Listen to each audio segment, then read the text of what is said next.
I pay 10,000 naira every day for light in my house. Then I spend additional to 30,000, 20 for diesel, 10 for fuel. On the whole, I spend 40,000 every single day on light. It disturbs me a lot. I mean, I'm not working just for light. It disturbs me a great deal, right? Then I listen to people, they're all interested in getting into politics and enjoying power. Nobody seems to be bothered about what is happening to the common man. I want to try to use a issue about the others, you know. You, Edochie, did you hear it? This is your father, Peter Edochie. He's complaining that every day he is using 40,000 naira to buy diesel and fuel. And it's not like it's even enough. But you tell us, say, may we relax. Say Tinubu is fixing Nigeria. But look at your father complaining on national TV that the government of Tinubu is not doing him well. 40,000 times 30 days is how much? Easy. 40,000. Calculate it. Relax. Tinubu is fixing Nigeria, but your father is buying fuel and diesel of 40,000. And I know that your 1 naira is not entering there. You can't contribute now. A polygamous man like you that is marrying many wives and more concubines, you can't have enough money to contribute to help your father, relieve him of pain. The joy of every father is to have children that will take care of them. You see this 40,000 naira fuel where Peter Edochie, your father, Ebubedike, is staying on TV, AIT, that he is using to buy fuel.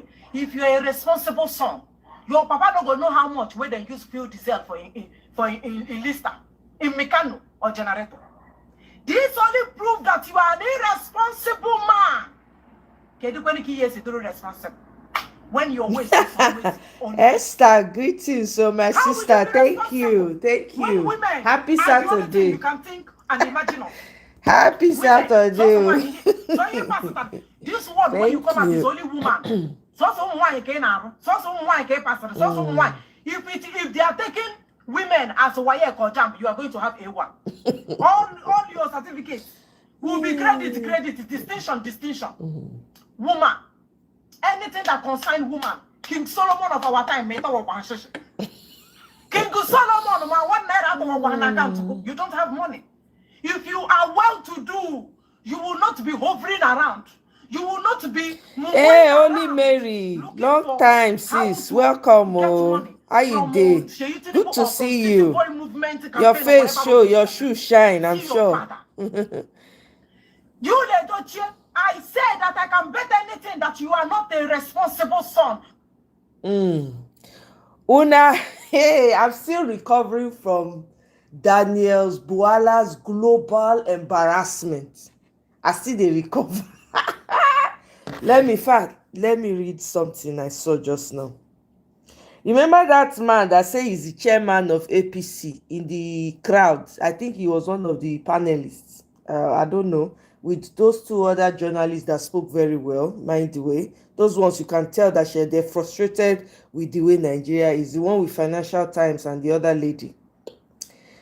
The chairman of the APC in UK, he say Tinubu is a generous man.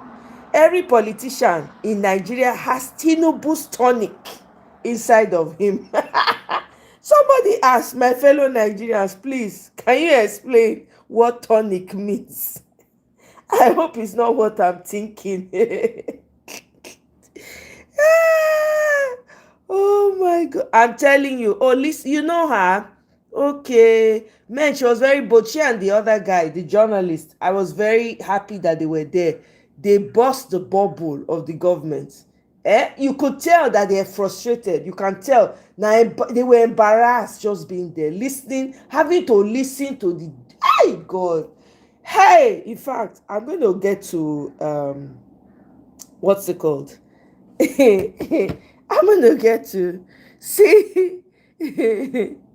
I'm telling they roast them like cocoyam.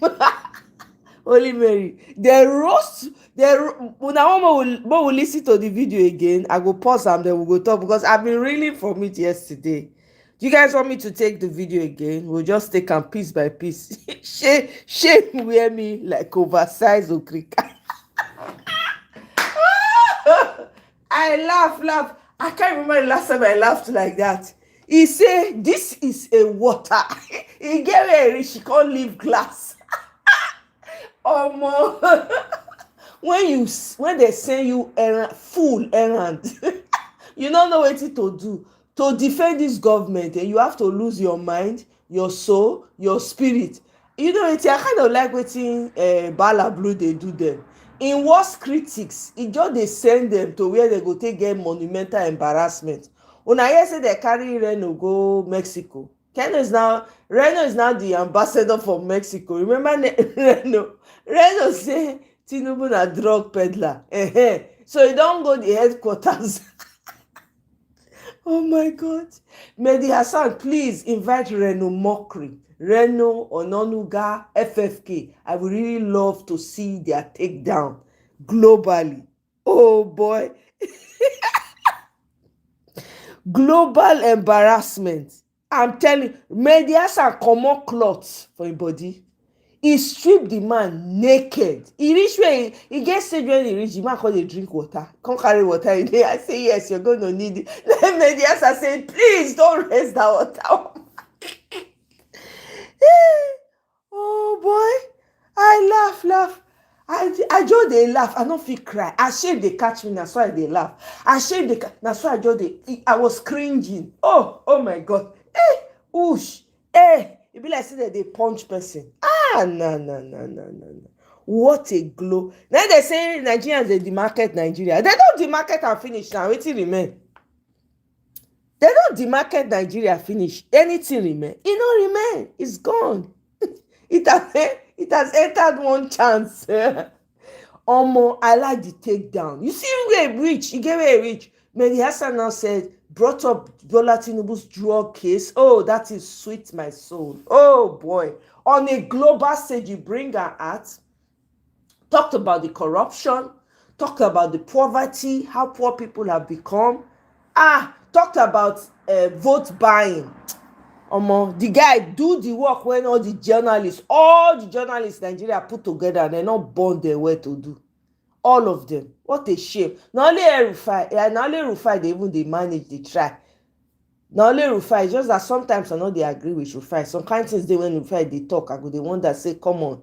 You even if you want to try and be on the other people's side, you know they get you take down. There's no sitting on the corner, there's no balance anywhere. You were stitches too, I'm telling you, as I was twitching, as I was cringing watching it, I was laughing.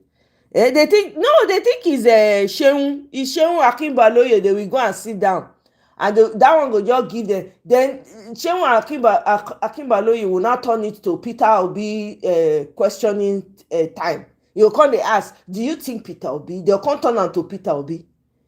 He go Mehdi Hassan now. Not let that chairman even try. The chairman they talk say the opposition, the nine Mehdi say, so Deloitte now opposition for Nigeria. Oh my God, it was so sweet.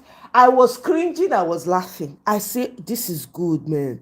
The takedown is monumental. I love it. I love it. God. I'm telling you, when they go meet Rufai, they will come the bullion. They go they ask a question, they go they vituperate, they go they sweat, they go they talk anyhow. They see who pass there now, they not get liver to make it for talk am now, if for push back make we see. The man was reading back his comments to him. This man was denying his own comments. That's just the worst of all. Do you know that this Boala had the mind to post? I go read the post for 9 minutes. May I replay the video? I go replay am again. We go reach there. I say, Salo Boao. Now, this is Jack the Builder. Jack the Builder say, Al Jazeera just confirmed that we don't have a media house in Nigeria. It will take us ages to empower a journalist this much to be able to ask these kinds of questions to any guest. We have a long way to go, excuse me, as a country. Well-meaning Nigeria say, Omo, apparently the whole continent of Africa is feeling the embarrassment. Daniel Buala, what have you done? Look at the comments under the YouTube channel. We say, as a Kenyan, I now understand the Nigerian saying, today my eyes have seen my ears without a mirror. Oh my God.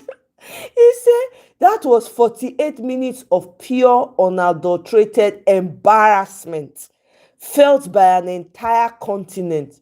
I weep. Oh, tears.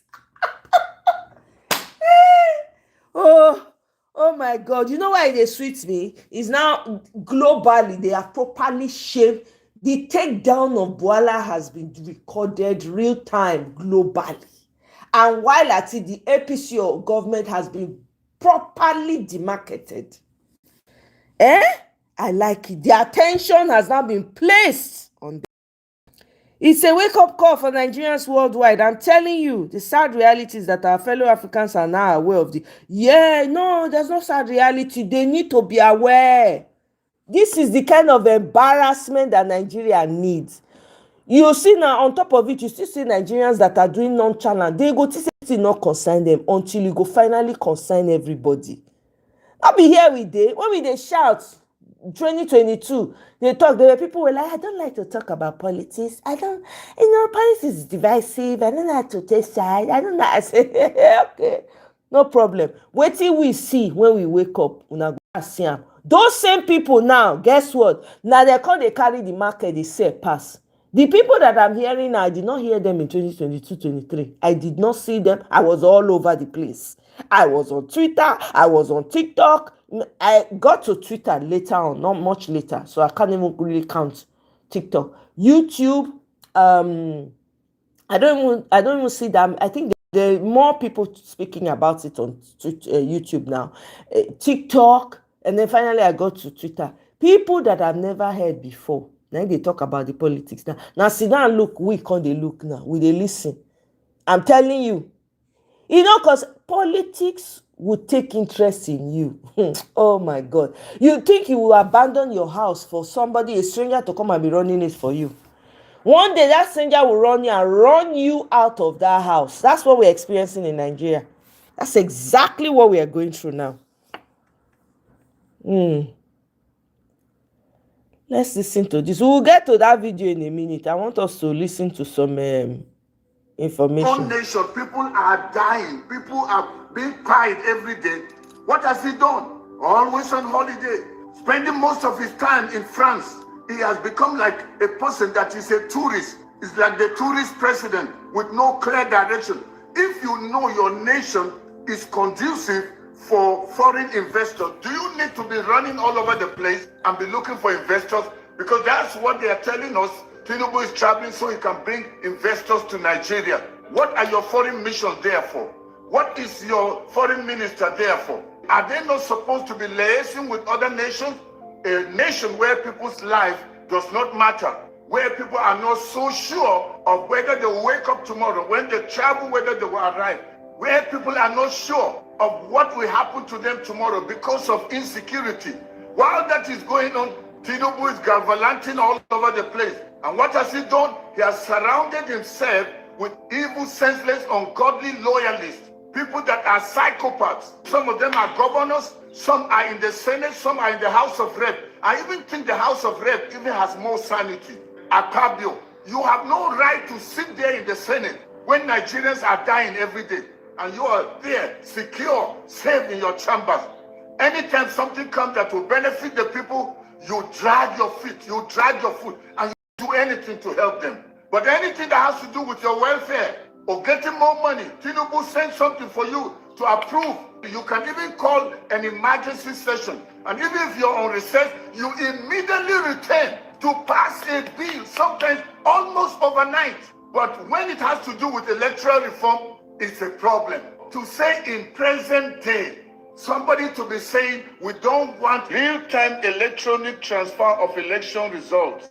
Is it not clear that you want to rig again? Is that not why all the governors are decamping? Evil people. You were elected under PDP, LP, or whatever other party. The people knew why they elected you. They didn't elect you to go there and decide to do your own thing.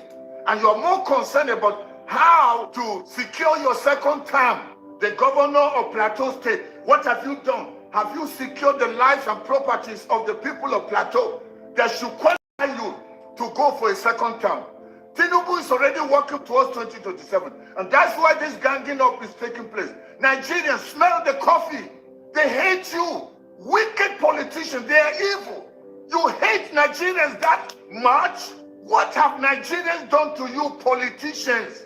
I just finished watching something online on the visit of Remi Tinubu, the wife of President Tinubu.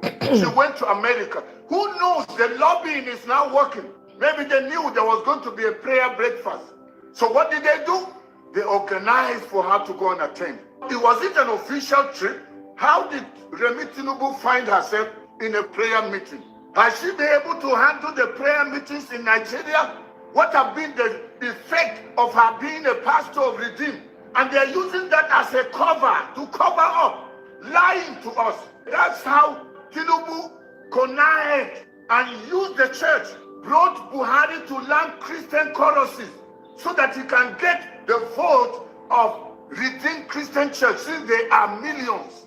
And I don't know why Papa cannot see that these people are playing game, using religion. Now, Remi Tinubu has gone to attend a prayer meeting. You know even what Donald Trump was talking about concerning his coming to Nigeria because of the Thank you very much, Esther. I appreciate it. Thank you. To bomb the Sokoto area, the terrorists that are there, and he's still reaffirmed his commitment to make sure that this comes to an end. Our mainstream media, are they bringing that out? And even some of the celebrities, what do you hear? They are talking about Remi Tinubu. Donald Trump went to America and she was well received. That's the narrative they want you to get. They're not even bringing out the fact that President Trump is still committed to make sure he ends this insecurity in Nigeria. But what are they doing? All our politicians are doing, including the Remi herself, is politics. Since they tried every other means, other ways to connect with Trump and the Thank you very much, Manu. I really appreciate. Thank you. You go and attend the prayer meeting. Thank you. When they see you, and then let them know you are a pastor, you are not a Muslim. There is no Christian genocide. And that you're a pastor of the largest church in Nigeria. And the fact that you, as a president's wife, can be a pastor, you will not be there and just be watching them buy Christian and call it genocide. There is no genocide. Can you see how they are trying to divert our attention? This is what they are always doing. When Nigeria is suffering insecurity, Donald Trump just came. You said you have signed an agreement to go after these terrorists, whether you call them Boko Haram, ISWAP, the Macrowas, and especially the Fulani headsmen. They have killed more than all the other terrorist organizations put together. But that's one area people are not looking at. Many of the places where people are tied in hundreds at one go, Yelwata, that was there, and even all the other places, mostly is Fulani headsmen. While all that is going on, America is here to help. Instead of concentrating, let's see the help from America. Let us see it bear fruit. But they are now diverted because Gumi, the one they are afraid to touch. If somebody else says, Justin, ping, send DSS. They will send the police. They will go after that person. Gumi has been talking. He has been meeting with terrorists. What has happened to Gumi? Gumi said, we don't want America. We don't want Israel. And he said, go to Turkey. Go to Pakistan. Go to Iran. Where did Tinubu go after being out of Nigeria for a long time? And he came back. Instead of facing what is happening, facing governance, he ran again to Turkey and signed memorandum of understanding. And we know Turkey is been known to be a nation that is not only sympathetic to terrorists, but sponsors terrorism. I'm turning 70 just in a few weeks now. Some of you are young, but you're not talking. Then you will come and be criticizing Exactly. people like us when we talk. I'm telling you. Future that is at stake. It I is. am settled. My children are settled. My grandchildren are settled. Ah. But I refuse to be selfish. We can't only think that if it's well with us, then it doesn't matter exactly. what happens to others. That is being the position of some people. Yes. The position of some so-called rich people. The position of our so-called celebrities. Talking about Grammy Awards. Talking about how they dress while the nation is going down the drain. And even their songs don't respond and address challenges that people are going through. People come to politics not for the people, but for their own selfish agenda, selfish benefit. And somebody is saying, we are just shouting on social media. Well, this is the medium I can talk, but I'm not going to be quiet. Remi Tinubu, you went to America and you say you are a pastor. Which kind of pastor are you? Remember Esther. Esther stood. She was not going to let her people be annihilated. He consigned her for a prayer. You called prayer, but you are going for prayer in America. Which prayer have you attended in Nigeria? Even the mass burials of Christians that are being killed, do you attend? Do you say anything? Heartless journalists that are not there for the people, but they are there for who pays them the highest, the highest bidder. They are changing the narrative, making it be about Remi Tinubu. Where what that is happening since the time she traveled, how many people have been kidnapped? How many people have been pied? And now we're trying to talk about Remi Tinubu going to America. What has that got to do with the lives of people? What has that got to do with the destiny of people?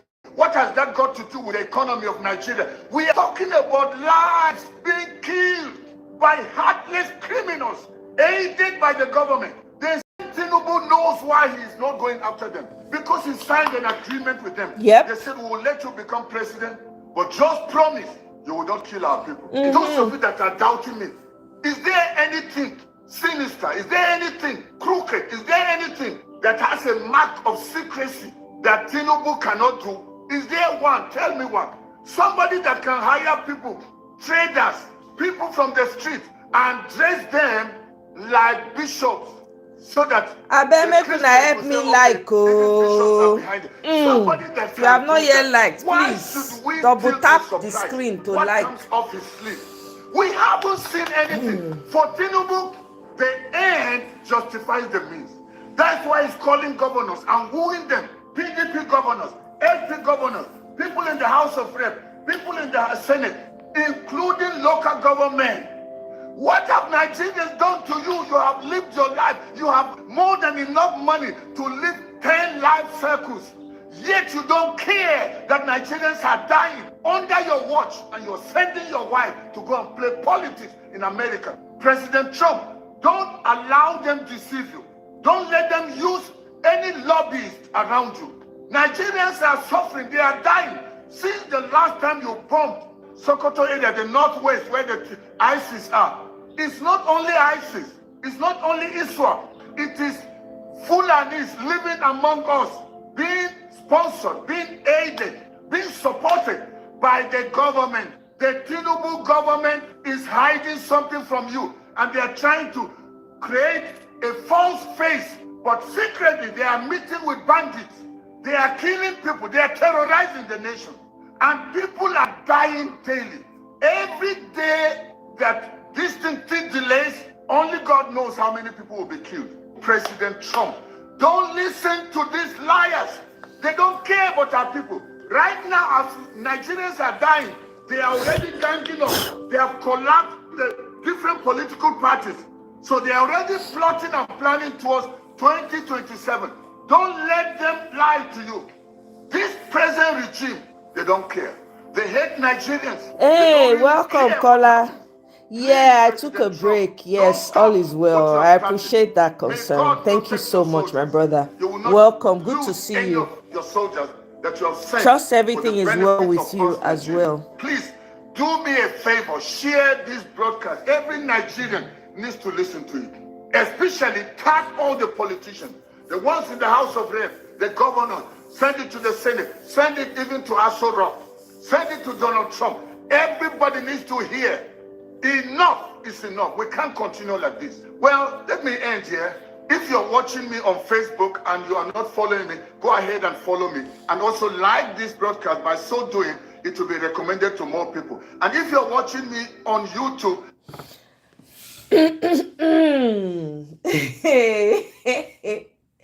oh my goodness, wow. Una know say Matawale get 41 children, 40 something children. Are you guys aware of that? Matawale, your minister for defense, not be minister for defense, I don't even know again. Is it minister for defense, Matawale? The guy has 41 freaking children, 40 something children. Maybe some of them na bandit, who know? Children, when you be say they go your born throw away, they your waka comot, they your the bonbon tomorrow's terrorists. We move.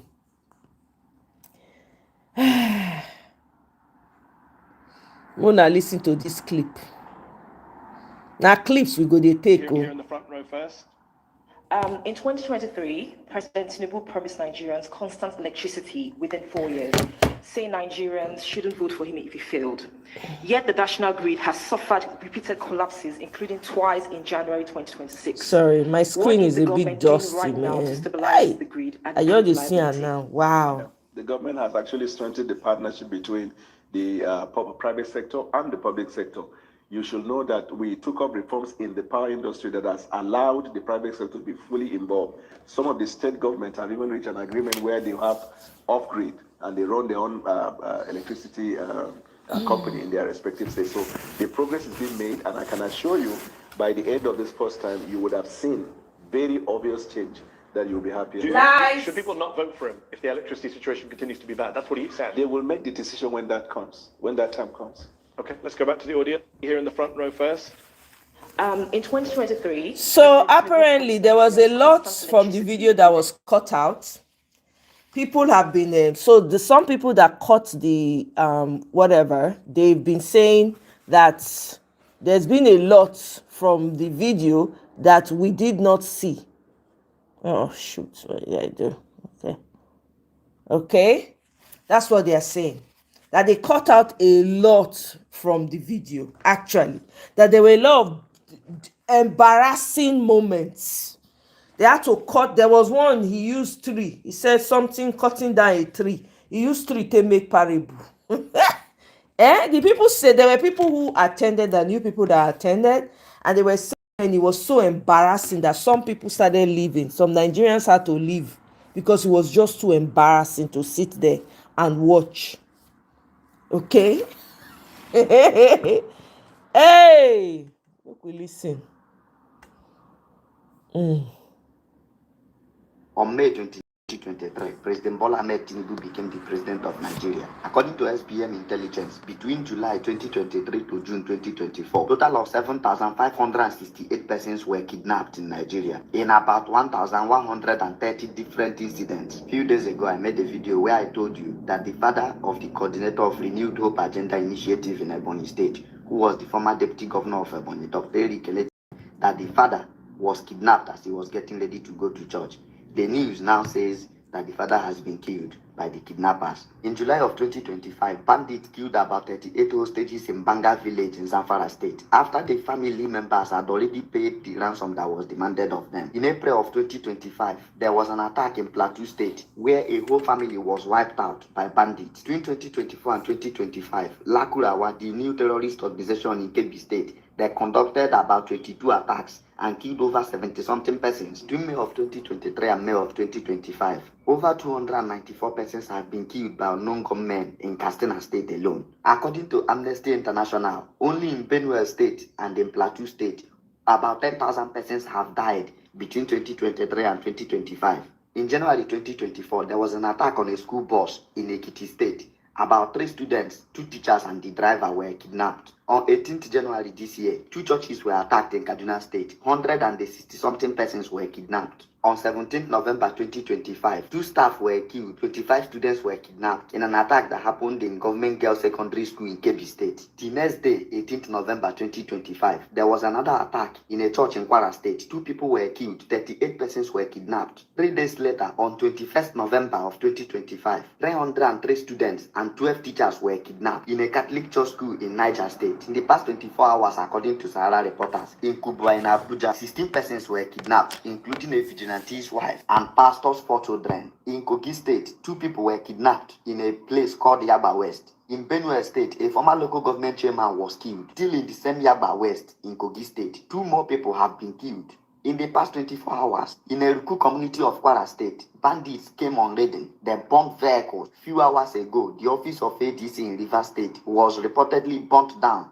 by thugs that are loyal to Nyeso Wike in Rivers State. Still in Kogi State, the leader of TIF in Yaba West has been kidnapped. Recently, the NYSC member that was kidnapped, that his video was going viral where the kidnappers were beating him, he's been killed. That was after the family paid 10 million naira ransom.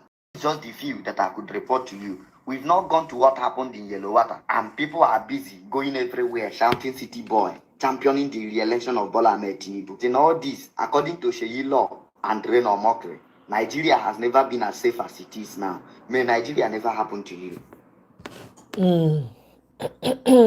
Okay, I have something here that I want to read. First 2 years, 22,460 conflict-related fatalities. Fatalities in first 2 full years of presidency. Obasanjo, 2000 and 2001, 5,000. Yaradua, 2008 and 2009, 3,000. Jonathan, 2011 to 2020 and 2012, right? 2012, yeah. 5,000. Oh, these are lives, oh. These are not numbers. These are souls. They could have been the ones to turn things around in Nigeria. They could have been the answer to the solution, the problems we are having, mounting problem. They fit there among. Buhari, 2016 and 2017, 9,000. Tinubu, 2024 and 2025, 22,000. This is even putting it lightly. The numbers are even, they are still small. God forbid. NSA brothers, Nuri Badu's brothers, they have pied a commanding officer, C. Ilyasu, of the Nigerian Army and burned several vehicles in Konduga local government area of Borno. Yeah. We're gonna see you, no be small thing. These boys, they really plan us well. Now, come this lodge, they come, they dislodge our headquarters. They burn everywhere. They nakana. We nakana them call it, we call it. So they give me one for leg, say man fall. But as they give me that one for leg, I don't fall. I carry am go because God passed it. See what happen like this man no fit talk. See what happen when I pray for us, pray for soldiers, so we did not eat. God will see us through, inshallah. God forbid. I don't know why any Southerner see they join military. Honestly, I don't know. Let's take this clip. Last question on this. How can Nigerians take Tinubu seriously on eliminating corruption when he appoints someone like Abubakar Bagudu as Minister of Budget and Economic Planning, a man who, according to the US Justice Department, with others, embezzled, misappropriated, defrauded, and extorted billions with a B from the government of Nigeria under the dictator Sani Abacha. Bagudu avoided criminal charges. He cut a deal with the Nigerian government, returned some of the money. But the president literally put Nigeria's budget in the hands of a man who's accused of looting billions of dollars. You started your introduction by saying it's a sovereign country. The decision of the court in the United States does not bind the Supreme Court of Nigeria. But he gave $163 million. And that man is now in charge of the Nigerian budget. You're okay with that? I think. Do you think it's funny? I mean, two-thirds of Nigerians. You think it's funny? No, I don't. I think people who are giving $163 million back shouldn't be in charge of the country's budget. Thank you for your observation. Okay, but do you think they should be in charge of the budget? There's no evidence that that minister has misappropriated funds in the government of Nigeria. Sorry, guys. Back $163 million. To Nigeria or to the US? To Nigeria. Why did the US government give him $100 It's million? a settlement. That's what you do in settlements. Okay. Why was he settling? Yeah, so okay. if they So you're settled comfortable with a he guy settled us. who is accused by the US Justice Department of embezzling with the Sani Abacha regime billions of dollars being in charge of the budget? Are today? you okay with a president of one of the countries in the world who was convicted by the courts in that land and the person is still governing the country? I'm just asking. But which country? Okay, are you also okay? You not get the balls to talk now. Are you also okay with the prime minister of a country who was accused of making a wrong judgment in an appointment that led to a lot of problem, but he has not resigned, he's still governing? Are you okay with that? Well, by the time this show airs, he may have resigned. So your argument Now that that Keir it has come to Starmer light- and Donald Trump, basically everyone else is corrupt. Okay, let's go to our... Hey, what an embarrassment. Look, kidnappers kidnapped, came back the following day and kidnapped more people. This was in Kubwa, Abuja. This was yesterday. Now, do you know that the military coup that they were shouting there was a military coup? There was no military coup. There was none, no. There was none. We'll get to show Ore's video, but listen to this guy. They cannot see their lawyer. This is not democracy. Even under the military regime, Never happened. coup plotters were allowed to meet their families under the military regime. So under a so-called democracy, why will we not allow them to have access to visitation rights of counsel, visitation rights of family members? This is a democracy, for God's sake, Mr. President. Please, Mr. President, allow members of these families to meet with their detained husbands, fathers, children, and also allow them to meet their lawyers, except if there is no coup at all. And this is just a way of fear-mongering and victimizing people. But if truly there's a coup and there's any shred of evidence, allow them access to their family members. They've not been able to see any of their relatives in 5 months. They've not been able to see lawyers. They are just with their accusers and their interrogators. That alone is torture. It can make anybody admit to committing a crime when none exists. Abeg, let me like the life. Abeg, not be me make Nigeria dey upside down right now. Let me like the life. Abeg, now the one when I feel do now they do so. If you have not yet liked, please kindly double tap your screen device or click on the 3 dots to like, share the video, share, subscribe if you have not yet subscribed.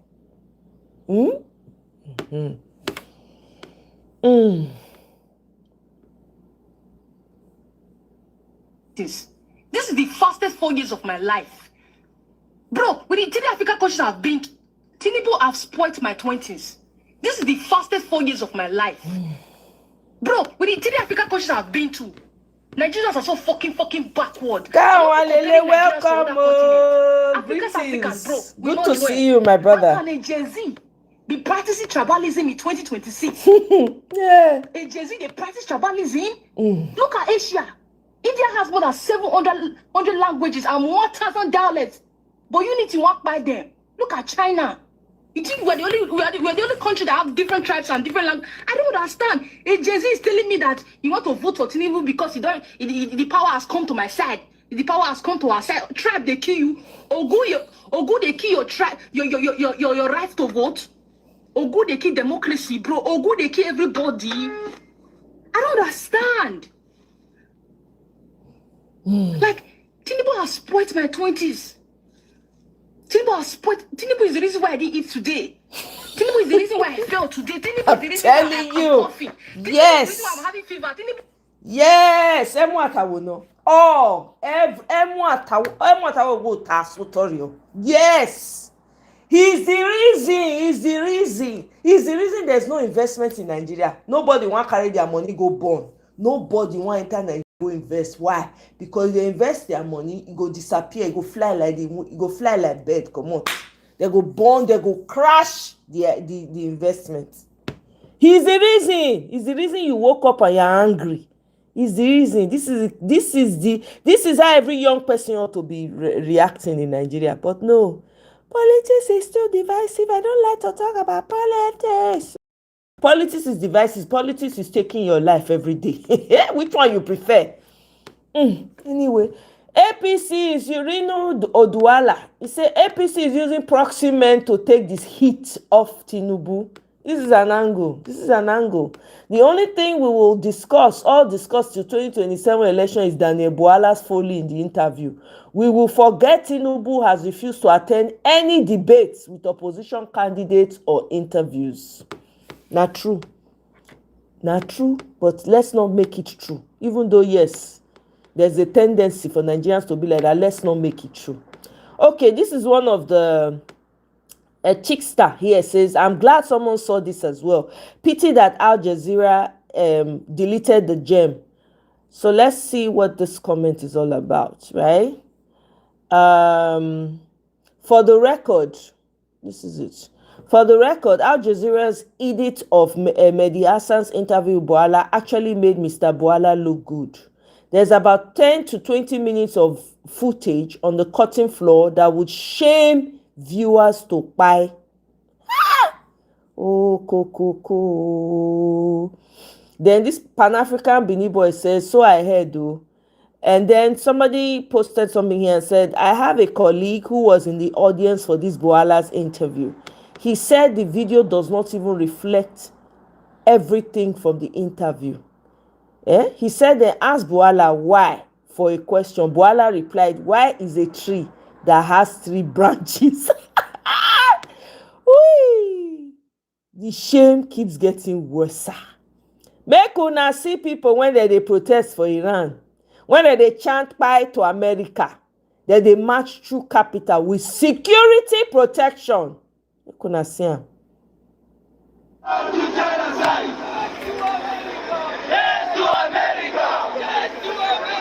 Abeg go, give me my video, una go take hear that one. Una get the gist. Guy Walele, you say, why did you send Buala to Aji? Oh my God. I wanted him to be properly disgraced. That's what I wanted. And I'm glad that everybody has seen how destroyed Nigeria has become in the hands of APC. Tinubu. Oh my God. On to other matters. Let's move. See, una data say, not be sheriff be this. Sheriff. Make una hear, he don't they talk like a Joe governor now. Mona hear. When people are saying they want to contest in this state, the other state, I don't think how. Now that we are getting more money, we are doing projects, and you say you want to come and do what? Yeah, this state is a no-go area for any party. Now we are working. When the time for campaign come, we will campaign. When I was not governor, we won 21 local governments at that time, out of 25. Now that I'm a governor, a working governor.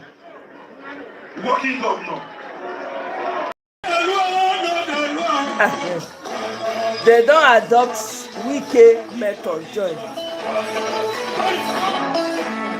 Fire, man. We have report cards in every state. What gives you strength? Report card. One line. Even the opposition, they are saying that, Governor, you are doing very well. I don't know what they want. Now they hear. This one even they educated. Now they can fit talking like this. The one for Edo State, that one, the kitchen house boy. Hey God, I beg you. Wanna listen to this?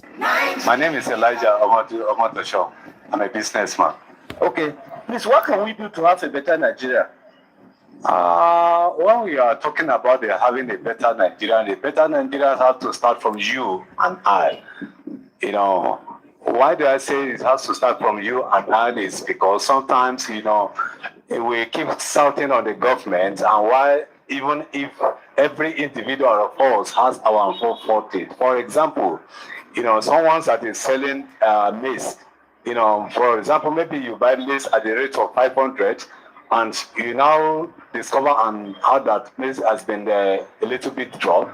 So you will not want the prices of what you are selling to drop because you want to make it, huge of a gain of an amount. So to me, we can never make a better Nigeria except from our door-to-door houses. Okay, my name is Chibike Augustine. So I believe in data Nigeria. When the data Nigeria starts, you talk stress before you can talk of other people. So, and I believe that by empowering the youth and bringing them together, lecturing them, I believe that will go a long way. My name is Ali Olasukomi. On the if it is possible for us to have a better Nigeria, it is very possible. It is very possible. But where we are at the moment seems to me like the journey will be very far because of the rot. And unfortunately, the political class, they are not helping the matters. They are really, really doing everything. Both the political class and the elite, they are doing everything humanly possible, or let me say in their power, to ensure that the better Nigeria is not achieved. And that cannot be faulted or doubted. Because if not that they have resolved to hold Nigerian hostage, Nigeria should be more developed than what we see. When I was just coming out, it was just on my mind, and I was saying, how can we have a better Nigeria? I never knew that I was going to miss, such a question. It's going to come across. I'm going to come across such a question. But the truth is that it's possible. It's going to be something that we will all be united to achieve. Both the political class, the elite class, and Nigerians. It's not going to be for one person. Look at the issue of VDM. It's gunning for better Nigeria, but people who have another motive will not allow that to be, because it's pressing hard on them. And when people know that you are pressing hard on them, what they do is to come after you. And when they come after you, is to gag and to suppress and to look for every means to ensure that that voice that is meant for the voiceless is gagged and never come alive. So what I would say is that it is in our hands. Better Nigeria is in our hands collectively. So it is in the hands of the leaders. Principally, let me be very responsible to say, principally in the hands of the leaders, and will be assisted, because it is what the crops of Nigerians today, it is what they are seeing the leaders doing that they are doing. So if the leader can be responsible in changing their ways of doing things, it is very, very easy for the citizens to fall in place. So I think it is very possible, but it has to be intentional. The leaders has to be intentional about it, so that everything will be good for us. We've been saying Nigeria will be better since I was a kid. Now I'm almost 15, and it is still like this. That means that I will even be telling my children that it will be better. Are they going to be singing the same story? No. I think our political class and the elite can, have a change of mind to say, okay, they want to repair the ruins that they have caused this country, and it will be assisted by the general Nigerians. I believe that it will be done. Nigeria. Like you said, a better Nigeria is what all of us want, and it's going to be like a home for us, and it's going to make us, part of our country. Reduce, traveling abroad to look for, better means. As far as I am concerned, a better Nigeria is, what I look up to, so I can have a rest in my direction to mind in my country.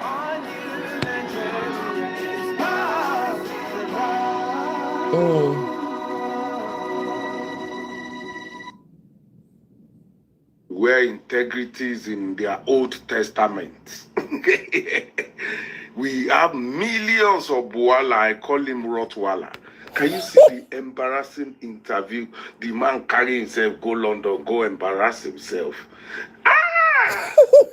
And we now have many of them, many like that. Look at Wike. They said APC is a cancer. What will he be doing with them? Is he not the one that is rigging for them now? Many of them, some said we wear APC agbada and put on PDP cap because shame they catch them to swallow the thing where they don't vomit for their mouth. Many Buala, they will see them okay. They don't compensate the man with Mexico. Many of them, they in Nigeria, Nigerian politicians, zero integrity.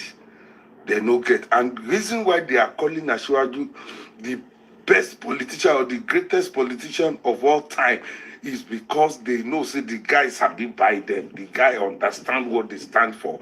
They all stand for their stomach. How do you expect Lere Olayinka that is defending Wike and APC government now? How do you explain that? Go to his page. Go and check 5 years ago. And that same person is the one defending the APC, the government now. Many of them, we have many Rottweilers, Bualas, everywhere in our society. Zero integrity. So you can see the country, and they are still ruling us with zero integrity. All of them, may God save you now. Now only you feel save yourself. But as long as you are watching the video, you are smiling, you move to the next. Your destiny, the future of your children, they are all moving to the next. Wake up! We will listen to this clip. That You clip prove I go to show now. that just because a bullion van goes into a person's house and comes out that there is money inside. Maybe because people said it was vote buying by Tinubu. Tinubu himself said, I gave money to the people. You know, he said that? Yes, I also give money When to you give money to people, myself. people would say that's vote buying. Politicians, rich politicians give No, he people doesn't money. give money to people on election day, but he helps people. But people at the time said it was vote buying. Do you agree with Who are that? the people? You said never said that. ostensibly. I can't believe you still keep walking into this. You said it was done ostensibly for vote buying. Carry water. Do you agree with Daniel Bwala or not? Please don't lift up a glass of water. God, I beg you. And I say, how can you Ew! that just because a Disgrace. bullion van goes into a Monumental disgrace. How? I don't know. People when they support this, I'm curious to know. Waiting, they want to support this government. See the Daniel Bwala. He can't put out statement 1 hour later. Press statement. In the last 24 hours, social media has exploded over my interview with Mehdi Hassan, albeit with varied opinions. Mumu. Let me set the record straight. Which straight? When I signed on to the privileged job granted to me by Mr. President, I was well aware of its implications. Selling ice cream, looking fine, and seeking the praises of men were never part of it too. But they affect you now. Otherwise, why put out a press statement? Some of the fiercest critics of my interview cannot even stand local TV anchors. See this mumu. Oh God. But the task of promoting and defending the president and his administration is what I do with ease and joy. Really? Okay. I am prepared to appear before any interviewer anywhere in the world, any day, any time, to defend this government. But you didn't do that though. You were whooped behind.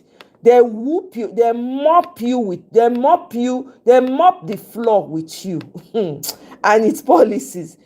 Go again. I want you to go again. I have never and will never subscribe to ducking or dodging interviews on matters that concern promoting and defending the administration I was appointed to serve. It is the least of what is required of me. Head to Head contacted me requesting an interview, stating that they wanted to challenge our government on security, the economy, and corruption. Nowhere in our almost 6 months of communication. So this man had 6 months. Do you guys understand how monumental this failure is? This guy had 6 freaking months. Did you hear that? Nowhere in our 6 months of communication did they mention that they were going to challenge my past. Ah! If that had been their plan, ethically and professionally, they were supposed to inform me so I could prepare my response. Really? Response on what came out from your mouth, Buala. But that's okay. Ethically, that is on them, not on me. Really? I refuse to swallow the pill of Mehdi's opposition research style journalism. And even today, if you carefully compare what he read as quotes from organizations and groups, you will see that many were inaccurate and some were outright fake news. See this one, all day. All day. They don't rate you. But I will leave that for another day. No. Continue. As for what I said about Tinubu in the past, I am glad those were things I said when I was in the opposition, saddled with such zeal. It is all politics. Really, half of Donald Trump's cabinet is made up, see, and there we go again, comparing Oyibo. Donald Trump's cabinet is made up of people who once spoke against him and quite apples and oranges. You cannot compare the two. You guys are liars. You are shameless. You are corrupt. You're inept in every way. You are morally bankrupt. You guys stand for nothing. No integrity. Zero empathy. You guys are a dead cult. You cannot compare that with Trump, and his cabinet. Those things do not bother him, if you care to know. Really, the majority of the naysayers are members of the opposition, see, and they are sympathizers. It does not bother me one bit to continue to wallow in your delusion. Their temporary excitement over the interview has not lasted and will not last, because it does not take away their obvious problem of lack of vision, mission in conducting and managing a political party, yet they seek to manage Nigeria.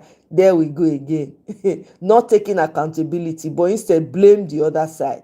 Clearly, they have no path to victory and no alternative policies or program for the Nigerian people. And if they do, they can as well go head to head and be interrogated on that. As the saying in Hausa goes, Gafili Gadoki. I don't know what that means. I conclude by thanking the many Nigerian and non-Nigerians who sent in their commendations over brave defense of our government in an interview where the anchor would hardly let you answer a question unless it suited his narrative. I still have admiration and respect for Mehdi as arguably the best debater on the planet. I look forward to part 2 of the... He won't even do part 2, join. God, I beg you. I'm glad that by then questions about my past will no longer be new, so that we can focus on our administration's policies, programs, and what we have achieved so far. Let's go to the comment section. Tinubu appoints someone like this as his media aide, and people say Tinubu is smart. If Tinubu can give appointments to someone like Buala and Reno, then I think Tinubu is dumb and not smart. Make una listen to Governor Amoneke. Party creating a militant arm leading to election. Does he have a militia that tried to kill you? He doesn't have. I never said it. I myself have received threats from him and his camp. Your word. No, I like the show. If you never like, I beg. And I can tell you that because I myself have received threats from Asiwaju and his camp. You said it was so corrupt, the 2023 election, Tinubu's win. You said that you couldn't eat food for 3 days. I never said that. Where? And legitimate complaints were raised all over Nigeria.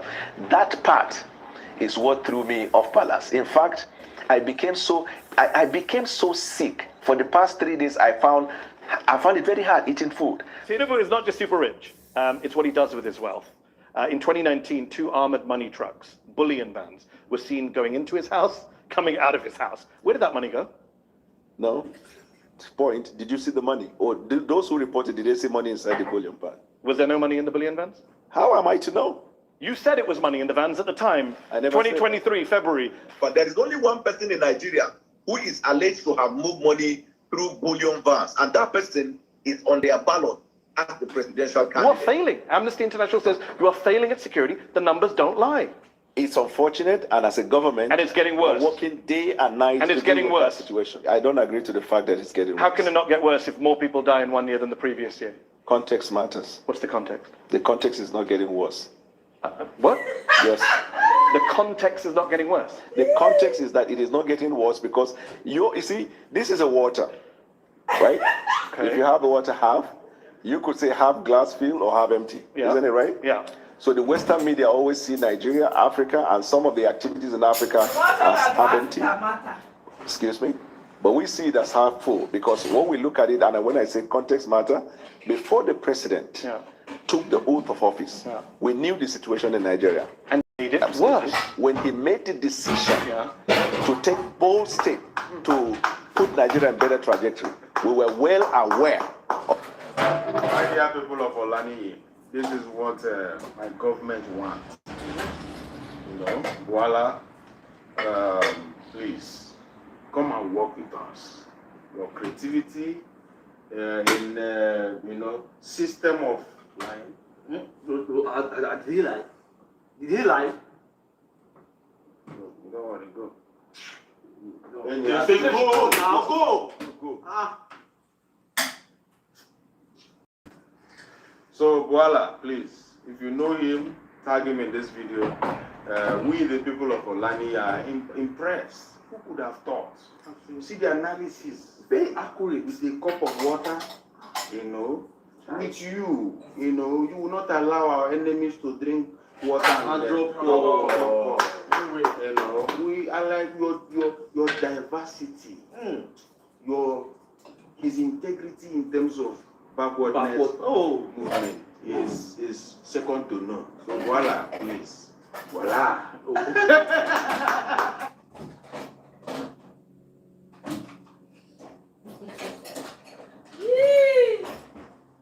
Oh my goodness.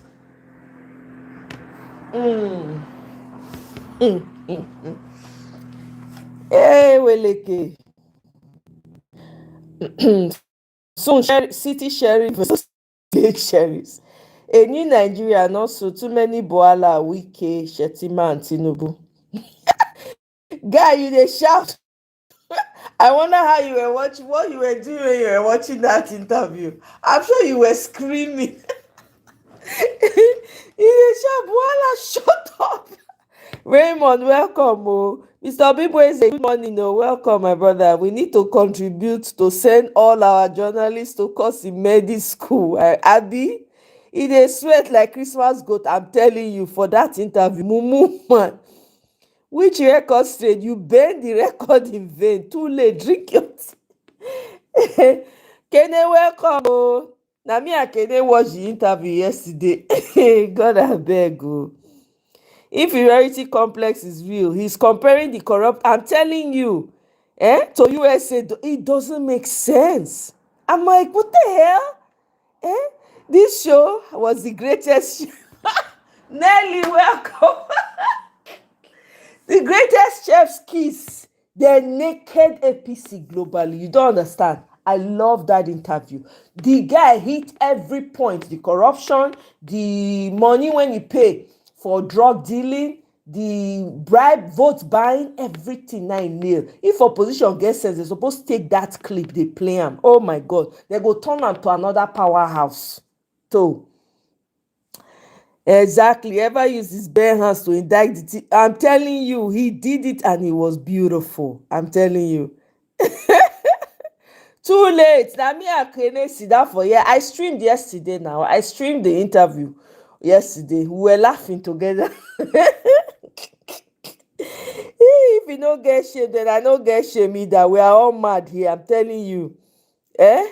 I'm telling you, I dey kitchen, my brother. I dey multitask as I dey here. So, make we listen. Make we dey go. Make we dey listen. Dey go.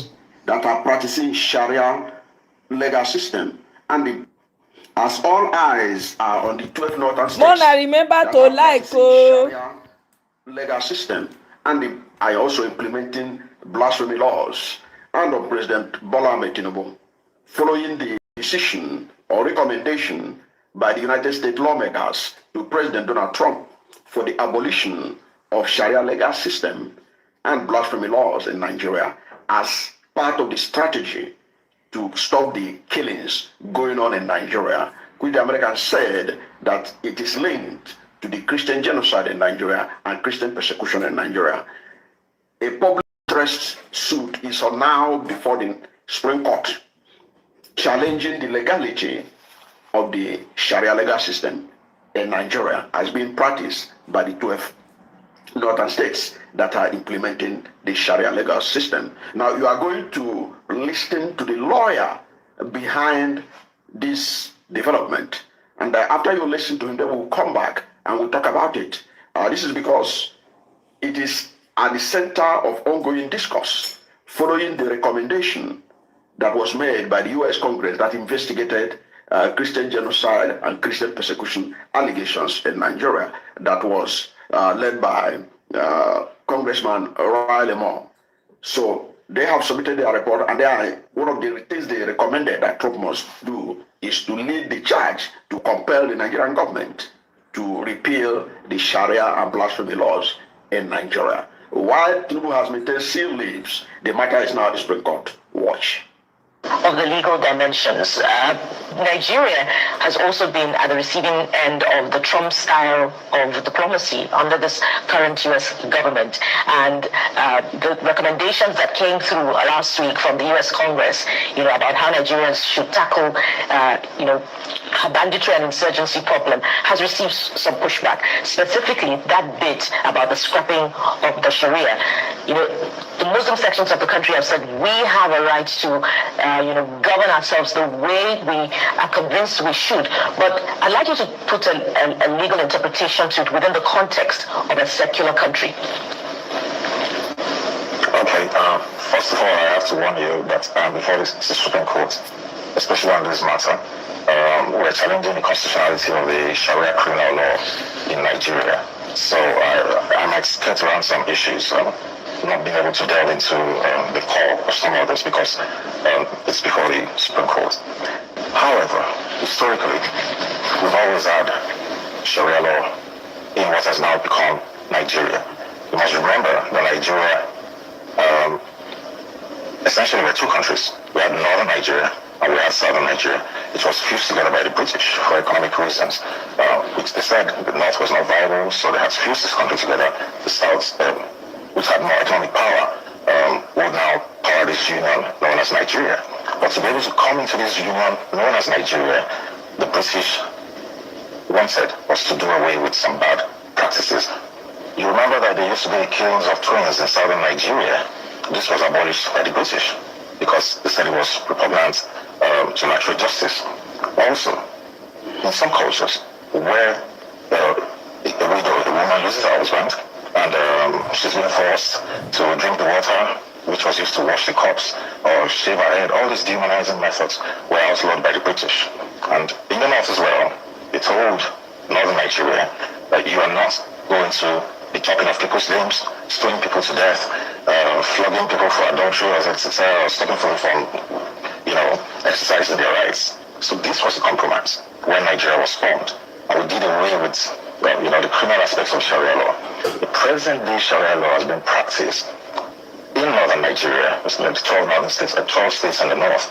It was smuggled in through the back door. Number one, nobody saw the Constitution of the Federal Republic of Nigeria until the day Chief Ambassador was sworn in at Eagle Square. In fact, he said he never saw a copy of it. He didn't know anything. It was just sworn to protect what he had never seen or read. Nobody debated it because if it was thrown into public debate, we obviously wouldn't have what we have in the Constitution. What we have in the Constitution of Nigeria is Islamic personal law. That is what the Supreme Law says. The Constitution is the ground law. That is what the Supreme Law says in Nigeria. And even with that, it has brought in confusion because there's no specific pronouncement on Islamic criminal law, the Sharia criminal law, which is the aspect that deals with regulation of, if someone commits adultery, someone steals top of his hand. What it talks about, what the Constitution talks about in personal law is, when a Muslim, I want to marry more than a wife, or two, or three, it regulates that how your inheritance is disposed when you've passed away, your personal, religious taxations, zakats, etc. That's what it talks about. And you can see where we are now. The constant denial by the government of Nigeria that there's no Christian genocide is what has exacerbated what's around. And you saw it's been constant years of lobbying in DC, not less than 4 years. That was the international human rights lawyer and 2023 United States Secretary of State awardee on international religious freedom, Barrister Kola Olapini, Barrister Kola Alapini. That's the man you watched. And he gave you the fact that this matter, he's already defending it in the Supreme Court. It's already before the Supreme Court. That was why he didn't want to go into too much details, because it can be used against him at the Supreme Court if he says everything that he needs to say. So what is obvious now is that it is now a matter of public interest. It is now a matter of public interest what is going on right now on the issue of whether the Sharia court should be allowed, whether the Sharia law should be allowed to continue in the present state, or it should be abolished as being recommended by the United States government. Barrister Kola Alapini also used the opportunity of that interview to give us a breakdown of how the state of the Sharia law was before 1999 Constitution. And he talked about the fact that right from the colonial time, the Sharia personal law had been there. And even at that there were some issues that were moderated by the British, like chopping of hand, that criminal aspect of it, chopping of hand, flogging people for adultery and all that those were not included in the Sharia law that was applicable at that time. That it was the Sharia law was for personal issues, marriage, divorce, transfer of inheritance and all that. But what we have now under the 1999 Constitution, where hands can be chopped off, where people can be stoned, and all the restrictions that come with the Sharia being practiced in 12 northern states. Now he said they were not there before. And what he said has also corroborated what Dr. Bitrus Pugu said about the implementation of Sharia law in northern Nigeria. Don't forget that Dr. Bitrus Pugu said that the reason why the Middle Belt Forum is backing the repeal of the Sharia law as it is today is because that was not the Sharia legal system that was in practice during the time of Sir Ahmadu Bello as the premier of northern region. Now there were some things that he said that Barrister Kola Alapini mentioned that is also interesting to note. He was alleging that the Sharia that we see in the Constitution today, 1999 Constitution today, was smuggled in. He said it was smuggled in, that it was not debated, that there was not a consensus on it. That's what he said. And he also revealed that even Obasanjo himself was frustrated that the Constitution they used to swear him in, he never saw it, he had never seen it before. Okay? There were things there that and he never had time to read. He only saw the Constitution first time when he was sworn in 1999. And you can understand also that Obasanjo himself was in prison. He was imprisoned by Sani Abacha administration, okay, over a late coup and all that. So you can therefore understand that he was out of the picture.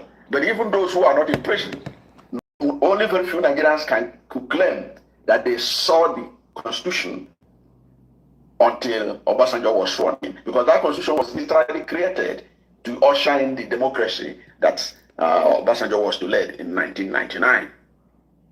So that's why Lapini said. So here's the question I have. Obasanjo came in, he was sworn in on a constitution he did not recognize. Why did he not now enter and fix that constitution? That's the question I'm asking. Anyway, let's move forward. Then I will turn under the bridge. Obasanjo don't come up for office since. the way Nigeria they go with this direction where we are headed. So if all of us continue to sit down, keep quiet, and they wait, say maybe now one election 2027 before we can make a statement or hold leaders accountable. With this trend of daily killings and insecurity and tragedy going on in this country, if we continue to wait, how many people will remain by that 2027? I don't talk.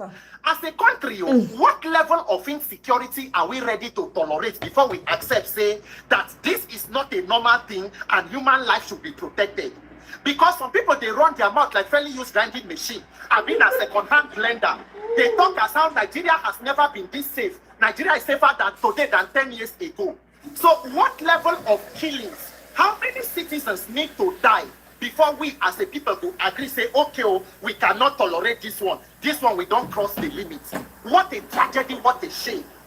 That is, there was an attack on a military base in Ngoshe community in Goza local government in Borno State. Soldiers, officers killed, and persons in internally displaced camps, almost more than 100, kidnapped by terrorists. That is, I want people to understand this news. People, where they don't kill their people, they don't scatter their village, they pack them, go IDP camps. They have now become secondary victims of secondary terrorism. After the primary one, we carry them go there, they still go kidnap people from IDP camp. And these people in government still have the mind to talk about campaign. Because Ori Buruku Lenshe Nigerian government. This is supposed to be country where get commander-in-chief and master strategy. Because now Ori Buruku master strategy will not be do. Ori Buruku Lenshe, Oshi Lenshe. Because the people have decided to rather be accomplices to our own oppression. That is why the All Progressives Affliction go get the nerves to they talk about campaigning on the blood of innocent Nigerians. What a tragedy, what a shame. And everybody, they move as if it is a normal thing. According to Al Jazeera and even other investigative reports, last year alone, Nigeria had more than 8,000 people killed from terrorism and insecurity. Within the first 1 year of Tinubu administration, more than 4,500 people killed, more than 7,000 abducted. By 2025, we don't go 8,000.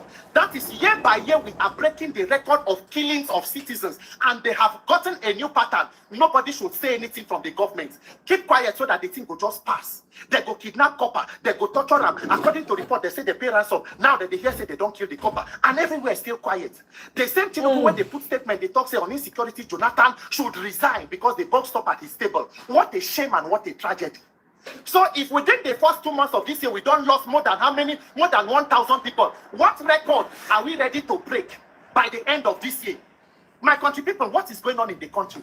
And at this country, now people, they gather, they protest for Iran. They protest for Iran, and then they carry people from IDP camp for Borno State. That one no reach for you to protest. Ori Buruku Lenshe, Oshi Lenshe. So what exactly will it take before everybody, whether civil society, religious leaders, traditional leaders, opposition, everybody come out and say, enough of this bloodletting, enough of this incessant waste of human life. How can a country continue like this? That is the life of a human being don't turn to waiting. Everybody almost knows somebody where they don't carry, where they request for ransom. Terrorists there for Bush, that they call people with phone for 2026. They demand ransom, they communicate. Government don't know how to track them, but we don't get network to do electronic transmission of result. The only people where they do electronic transmission are terrorists and bandits where they for forest. Ori Buruku Lenshe Nigerian government. Oshilenshe, Nigerians, what level of insecurity are we ready to tolerate as a people? All of us will come together and say, enough, we need to protect human life. What a country. What a country. My name is Peter for Nigeria. APC Federal Affliction. Ori Buruku Lenshe. Oshi Lenshe. You are amongst humans most miserable.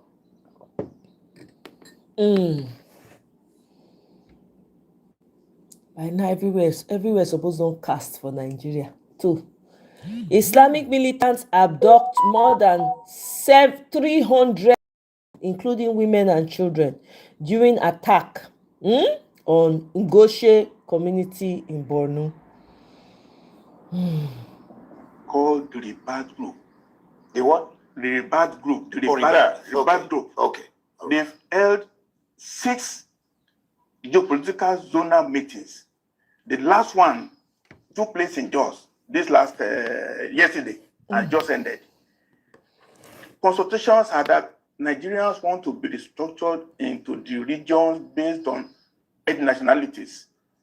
8 ethnic nationalities. Okay, good. That's people who own the territory for which they occupy. And the consensus is just universal across all the regions. Did you hear him? You heard what he said, right? That is the best thing I've heard so far this year. We are in the month of March. What you've just heard is the best thing I've heard so far. And to go a bit further, I have an alternative. If they cannot do it like that, so that we can have true federalism, please cut the north away from the rest of Nigeria. Let there be a north, probably a middle belt, and a south. The north is not contributing anything to the development of our nation. Nigeria cannot grow. 1 million Tinubu joined with 1 million OP will not make it work, except these people queue into the developmental plans that some of us have in mind. Otherwise, the system in the north will not permit Nigeria to move forward. That's true. They are a clog in the wheel of progress to Nigeria, and I mean it. Their religion, their culture, their way of life will not permit Nigeria move forward. Imagine a country where people are pied. Let me use the word pied every single day. And you don't see them carrying placards, no form of manifestation. Then they will say they are brothers. They will be bold to make the people of Iran their brothers. We are not one country. Yes, it hurts that the people of Iran are buying. What about your own people in your country?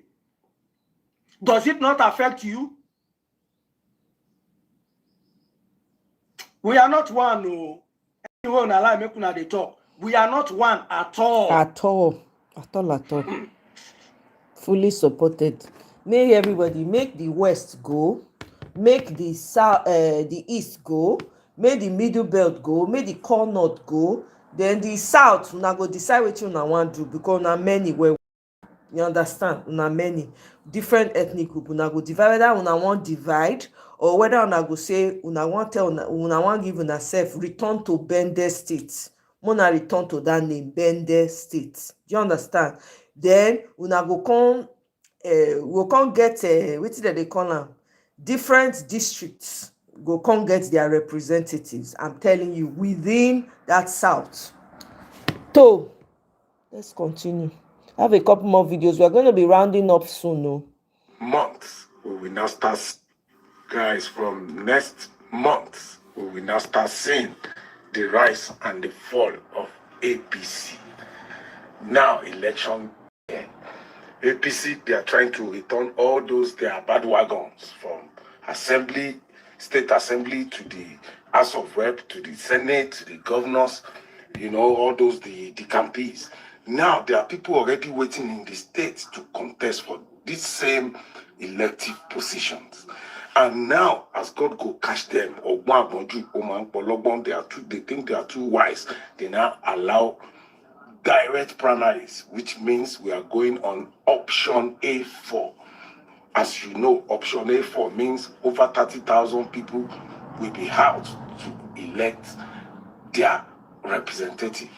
That means it's a show for thugs, for people to fight, break each other's head. There will be so many next month. Then you start seeing APC imploding, falling, breaking into pieces. There will be so many court cases because all these direct primaries. Some will want to do consensus, they no go agree. So the judge, our judiciary will be next month, April, May in Nigeria. Watch out. As they are trying to make our country one-party state, is going to boomerang and it's going to affect them. APC from next month, you see, look at Rivers. Watch out for Rivers next month. April, May, watch out. You see so many things coming out. You see Delta today, Omoye don't go ADC, ready to face Sheriff, and many like that are already. You will see what thing go happen. This APC, where you see where them things say them wise, make no talk again, just they watch them. You go, they see the house, they group from top to bottom. So the Egyptians we see today, In the next 2 months, you shall see many of them no more. Congrats, Nigeria. Now we go end up winning. To be them believe in one party state, you could come see say Nigeria is too big for one man to take over. This place no be Mobutu Sese Seko.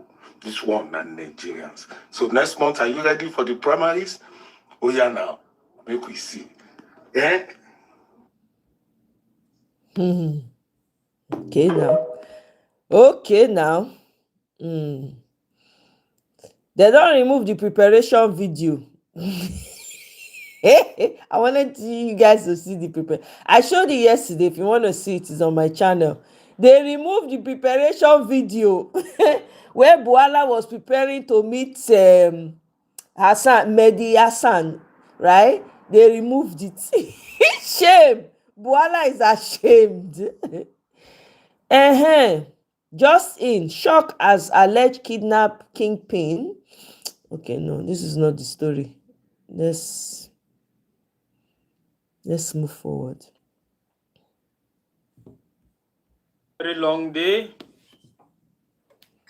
The northern motherfuckers have created a demon that they can't quote. Let me say again, the northern motherfuckers have created a demon that they cannot curtail. And now the demon have grown wings. How did they created this demon? They created this demon believing that the demon was created to pursue their fanatical religious ideologies. They absolutely at a point in time trusted this demon that is going to do the bidding of just their fanatical religious ideologies. But now all of a sudden, the demon is consuming even them. And now just like they say, it's too late to cry when the head is cut off. But at this point in time, do you pity the motherfuckers that have created this demon? No. Pitying these motherfuckers that have created this demon is actually going to allow that demon to consume you. But rather, make these motherfuckers to curtail these demons by themselves or allow it to consume them. And in so saying, I'm going to appeal for one thing to the president, of which, take it or leave it, he knows that Nigeria is nothing but a nation sitting on a keg of gunpowder, waiting on when it's going to explode. Forget about the political accuracy, political technicality, take it or leave it. He knows that at this point in time, the nation is on the verge of an implosion.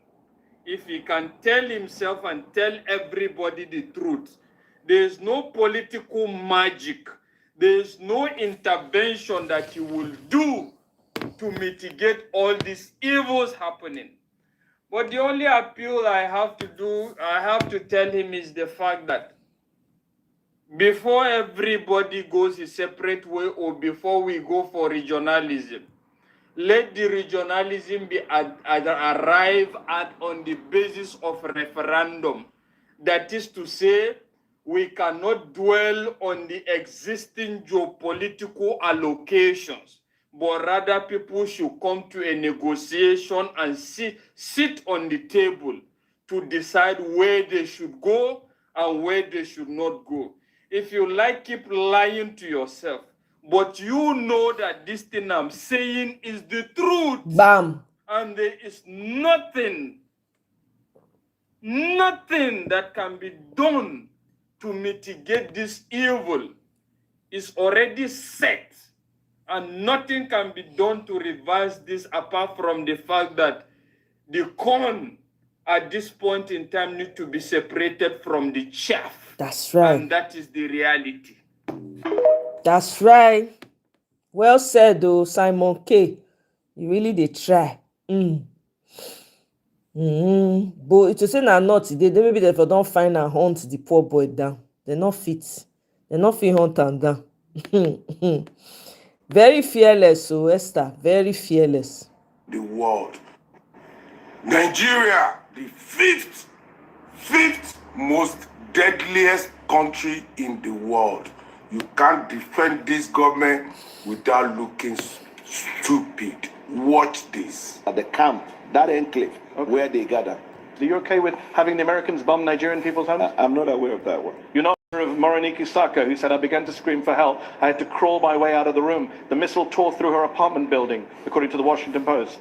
How about Musa Soliu? I was in my room. I was buried under the ruins. I don't know how to restart my life. My belongings are destroyed. Houses were not destroyed. Are you telling us that Nigerian citizens are lying about being bombed by the US? I am saying that the military operation that was conducted He on that did day Twitter, was targeted Mehdi at Hassan. terrorists, and we hit them. See am for here, sef. He come up for my distance. See am, Mehdi Hassan. Oh, well, on December 21st, If the you did Nigerian Twitter. Air Force said that they handed over compensation to people who were hit in an accidental airstrike on Christmas Day 2024. Do you just bomb every Christmas? When and when? Christmas Day 2024 and Christmas Day 2025. I dispute that fact. We'll take it up with the Nigerian Air Force. Let me ask you this. Since President Tinubu came to office in 2023, the situation has worsened in your country. You have a mixture of militant groups, you have bandits, you have clashes between herders and farmers. We also have Nigeria is now of foreign interest in Nigeria. Nigeria, I'm sure, Nigeria is now the 5th deadliest country in the world. Are you proud of that record? I acknowledge the fact that we have insecurity in Nigeria. And until His prediction came to pass. The Christian genocide, then we began to see back-to-back attack in Nigeria. We had for the first 2 years of the president's administration a substantial peace in Nigeria.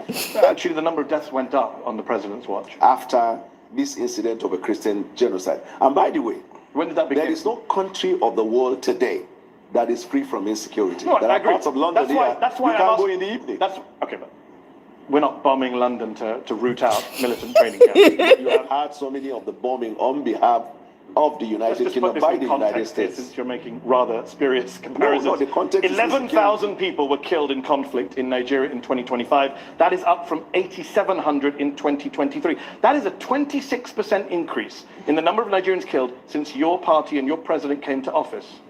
That's a pretty awful record. It's awful. And we're fighting hard day and night. That's one of the reasons why the president traveled to Turkey, where we had bilateral agreement to deal with insecurity. That's why we're cooperating with the United States of America. Yeah, and TikTok. Now Simon K be name. The reason is Holy Mary, Simon K. 9/11, All caps. terrorism is a global phenomenon. Agreed. And so every country is involved in it. But it's getting worse in Nigeria. That's the problem. I can't say it is getting worse. You just agreed with me when I gave you the numbers. No, I said 8,700 killed in 2023, right. 11,000 killed in 2025. That's getting worse.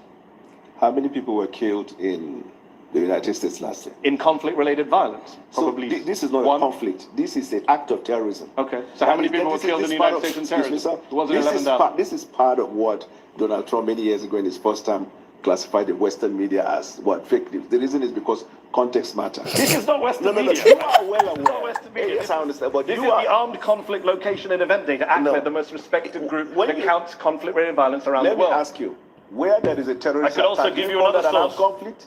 I mean, National Human Rights Commission. This is a Nigerian group. 2,266 people were killed by bandits or insurgents in the first half of 2025. That's more than were killed in all of 2024. You are failing. Amnesty International says you are failing at security. The numbers don't lie. It's unfortunate, and as a government, and it's getting worse. We're working day and night, and it's getting worse. That situation. I don't agree to the fact that it's getting worse. How can it not get worse if more people die in 1 year than the previous year? Context matters. What's the context? The context is not getting worse. What? Yes. The context is not getting worse. The context is not getting worse because you see, this is a water, right? Okay. If you have the water half, this is a water. You could say half glass filled or half empty. Yeah. Isn't it right? Yeah. So the Western media always see Nigeria, Africa, and some of the activities in Africa as half empty. But we see it as half full because when we look at it, and when I say context matter, before the president took the oath of office, we knew the situation in Nigeria. And you made it worse. Truth be told, you cannot defend Nigeria to government without looking stupid. I'm telling you. Nigeria is the 5th most deadliest country to live in the world. And it is one of the countries that you see the most wicked politicians on earth? How did we get here? You allowed it. This is a water. This is a water. Oh, he gets said when he reach. He said, Danny. Does Danny Buala agree with Daniel Buala? God. Oh, Coco. Yeah. These are the full interview. Should we play it again? If una want more play am, I go double the speed because I ain't got all day today.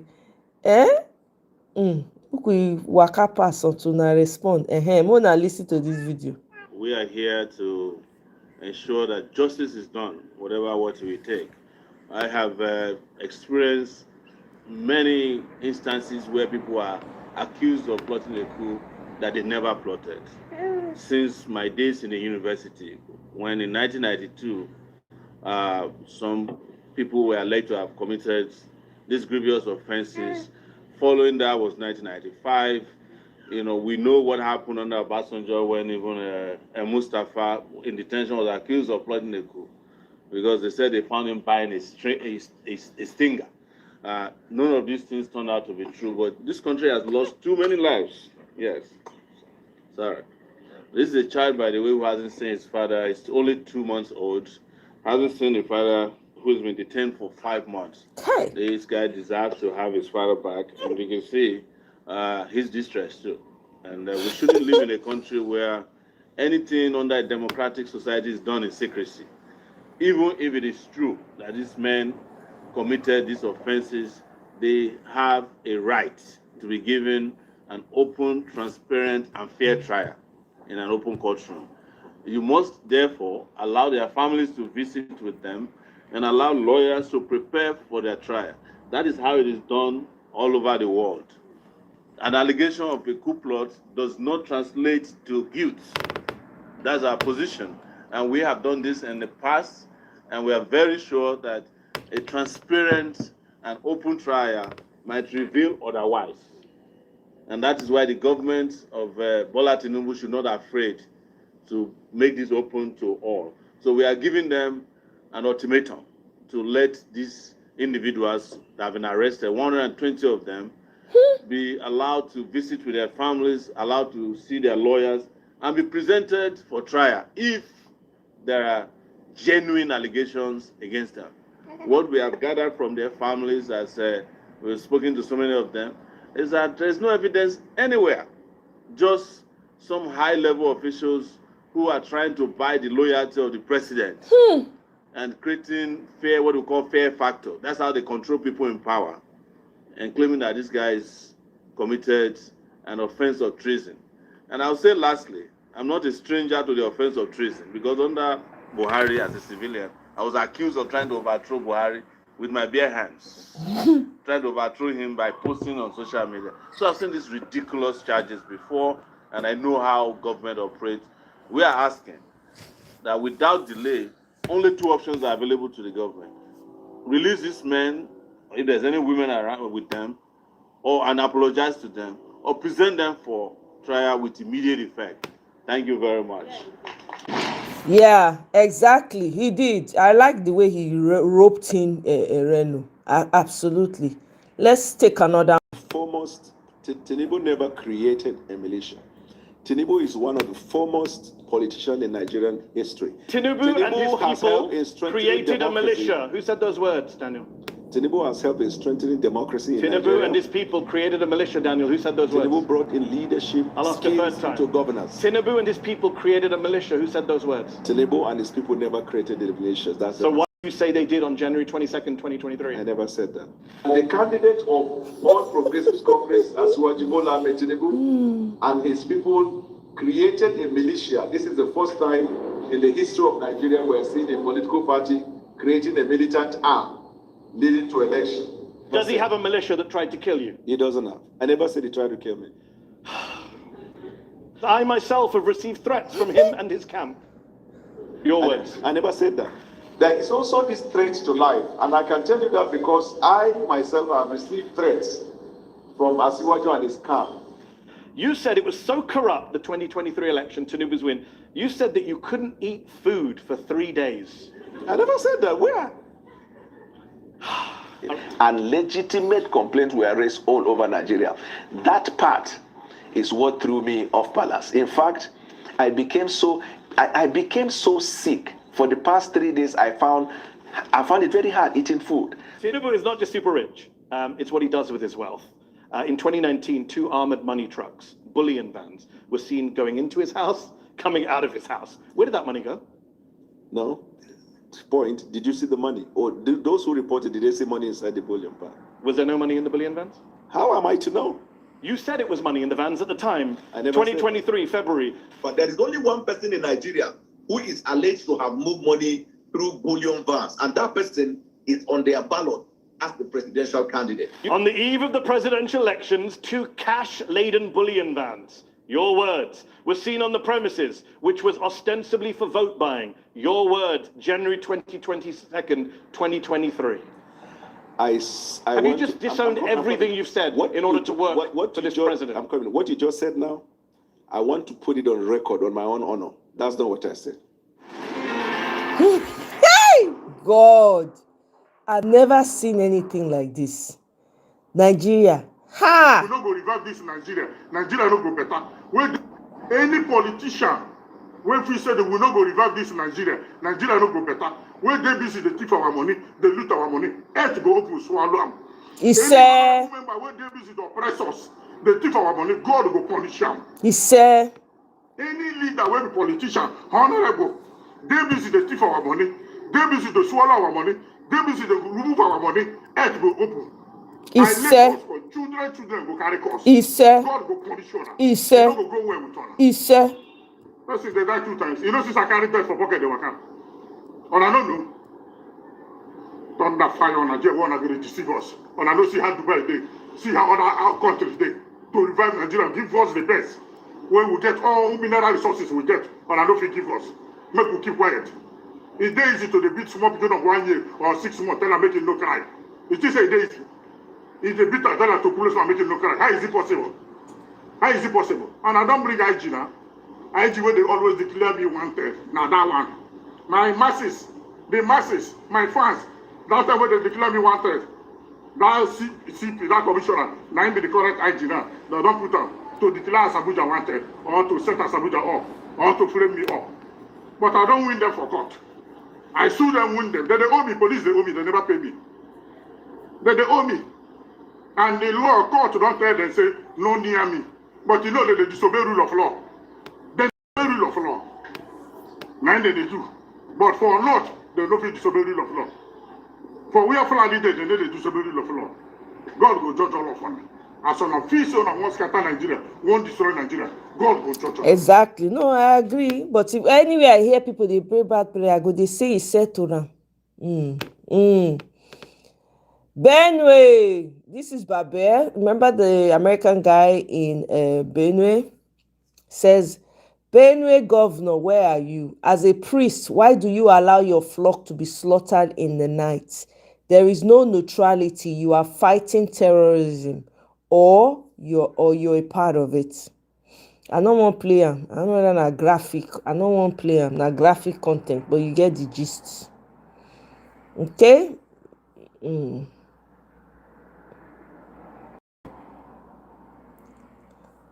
Okay. So here, right? Illegal lithium mining fuels security crisis in Oyo. Bandits protecting extraction sites. Minerals sold openly in markets as government looks away. See, lithium, they just they dig them up, they sell them.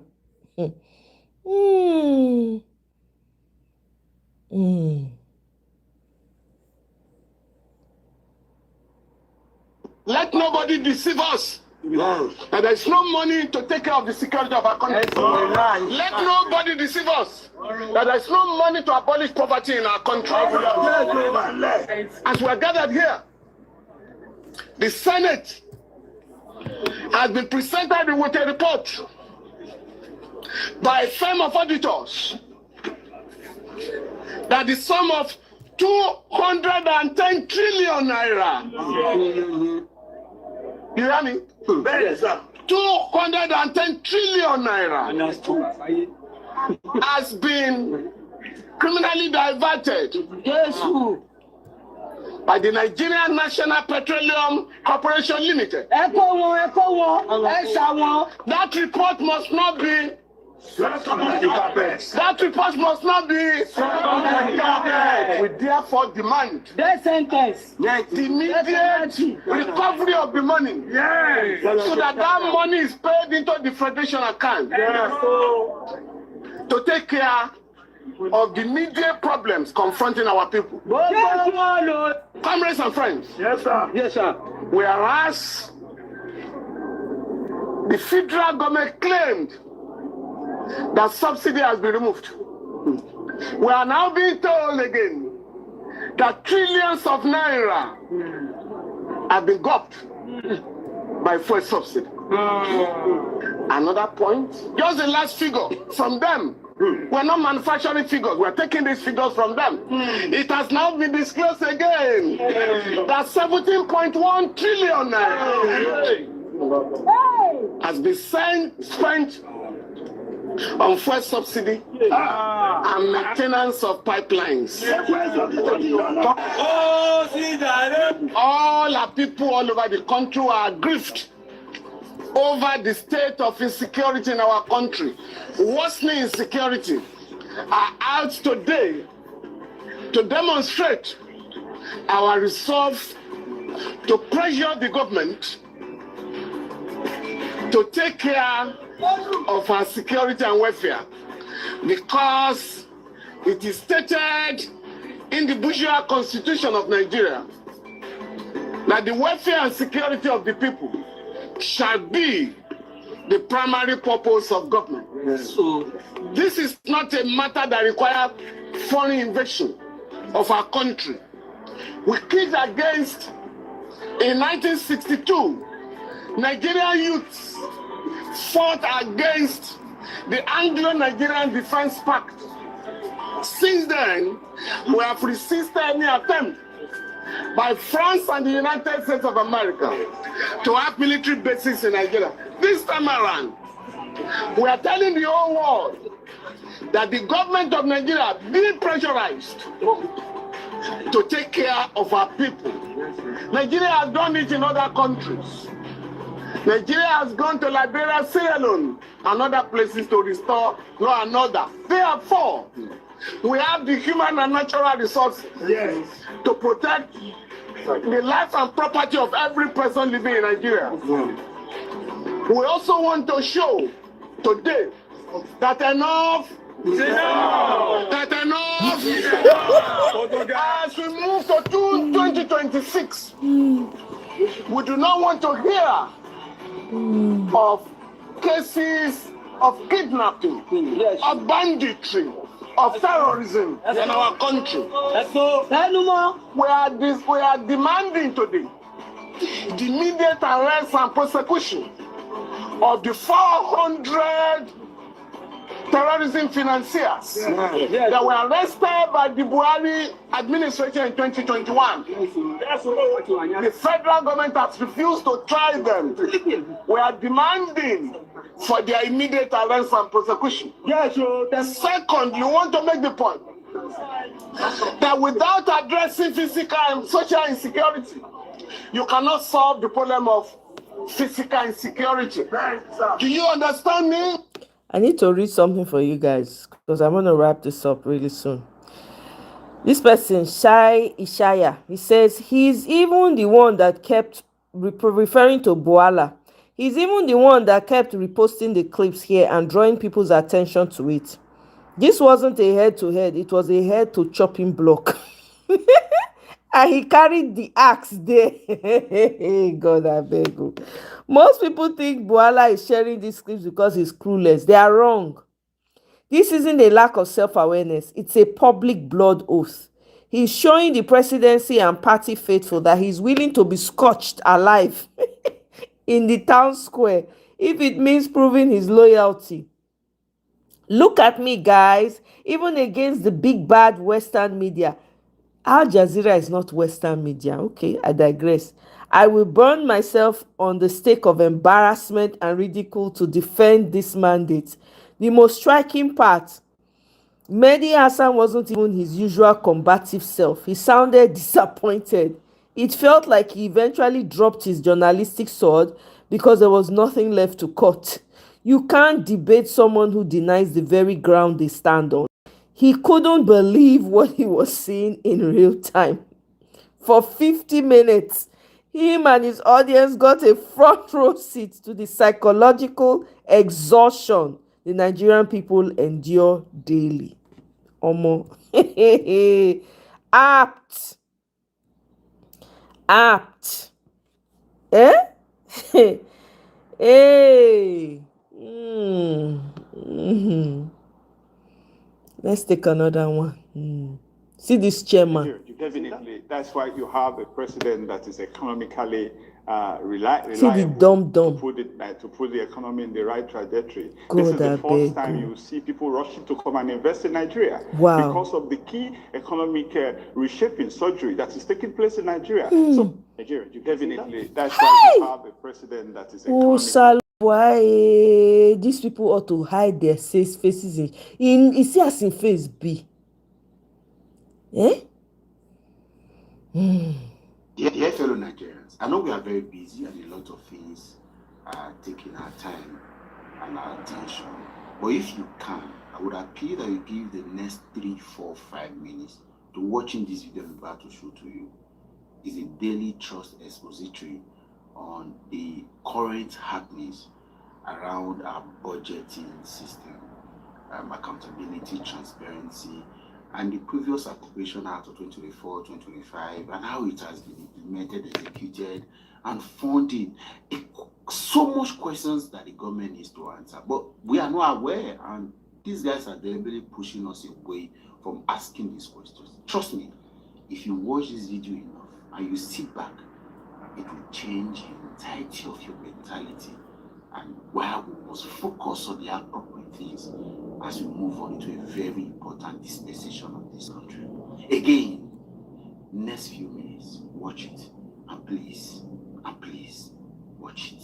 Nigeria may be staring at a quiet economic crisis. In 2025, several key ministries received zero or near zero capital releases, despite the National Assembly approving hundreds of billions of naira for projects. On paper, the money exists.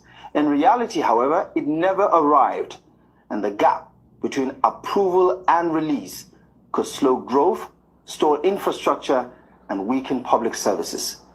Let's break it all down. The 2025 budget contained major promises: 20,000 houses under the Renewed Hope housing agenda, massive ICT investments, 3,573 constituency projects worth around 653.19 billion naira, 1,972 senatorial projects valued at 444.04 billion naira. But capital funding, the part that builds roads, hospitals, rail lines, and housing, largely did not flow. The numbers are stacked.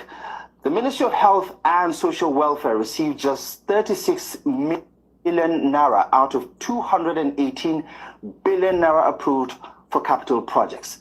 That's 0.0165% of the total sum. The Ministry of Transportation, on the other hand, got 2.57 billion naira from an approved 256.73 billion naira, roughly 1% of the total sum. Elsewhere, the Ministry of Women Affairs received 394.8 million naira out of 89.8 billion naira. The Ministry of Marine and Blue Economy got 202 million naira from 3.5 billion naira. That is about 1.7% of the total sum. The Ministry of Interior, it reportedly received zero capital releases in both 2024 and 2025. The Ministry of Housing also recorded zero releases for most of its fiscal year, though an authority to incur of about 23 billion naira was reportedly issued in late December. In simple terms, ministries, departments, and agencies of government were told they had money, but they could not spend it. At budget defense sessions, agencies admitted they could not execute projects because cash was not released. The Accountant General of the Federation told lawmakers that funds can only be disbursed when they become available. He also pointed out that the old ways and means financing method is no longer in use. That means ministries cannot rely on the central bank for overdrafts to fill the gaps. But here's a deeper concern. If capital spending stalls, development stalls. Capital expenditure is what drives construction, manufacturing, job creation, and supply chains. When it drops, growth slows down. If only 30% of capital spending was implemented, the big question is, where did the rest of the money go? The government has asked ministries, departments, and agencies to roll over 70% of the 2025 capital project into 2026. Meanwhile, President Bola Ahmed Tinubu proposed a 43.56 trillion naira appropriation bill to harmonize the 2024 and 2025 budgets. The intention is to reset the framework and consolidate emergency spending. But analysts argue that repeated rollovers weaken credibility of the system. Projects are announced one year and then postponed the next. Infrastructure timelines continue to get stretched. Cost rises. Investors lose their confidence. There's also a structural problem. Some revenue-generating agencies retain significant funds due to laws establishing them. Meanwhile, social sectors like health, agriculture, and education depend entirely on what is released through the budget office. The imbalance is clear and obvious at a time of rising debt servicing costs, inflationary pressures, and fiscal strain. Underfunding capital projects sends the wrong signal. No country grows by starving infrastructure. No economy expands without investment. If capital releases continue to lag behind appropriations, Nigeria risks turning its annual budget into accounting exercises instead of development tools. And when capital spending disappears, so do jobs, roads, housing, and opportunity. Now, the numbers tell the story. The question is whether policy will change it. So apparently the interview with Mehdi Hassan and Bouala, it was so bad, that at some point, right, because it's not the full interview they released, Mehdi Hassan got under the skin of Daniel Bouala, asking him why. And Bouala answered, why has two branches and a long tail? Mehdi was so irritated. So they are petitioning, some group of Nigerians are petitioning Al Jazeera to release the full interview. God. Boko Haram, 5 hours ago, by over 40 Nigerian soldiers, including Lieutenant Colonel, in brutal attack. Oh!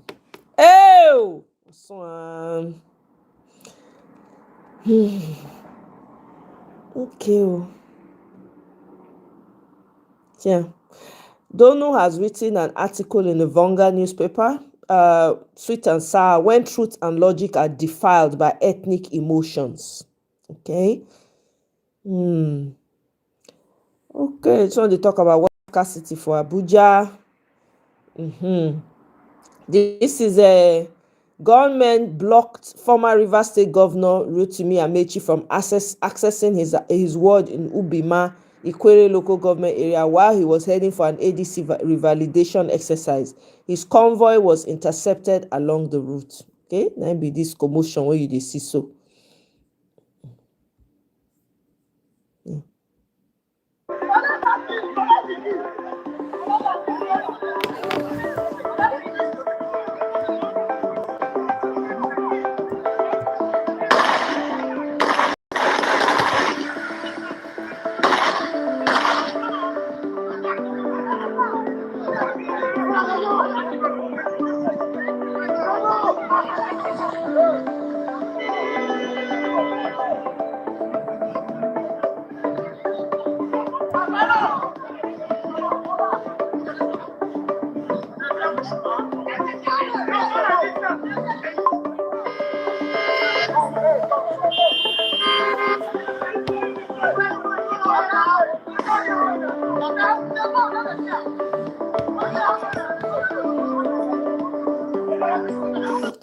Anyway, violence has erupted in Auchi.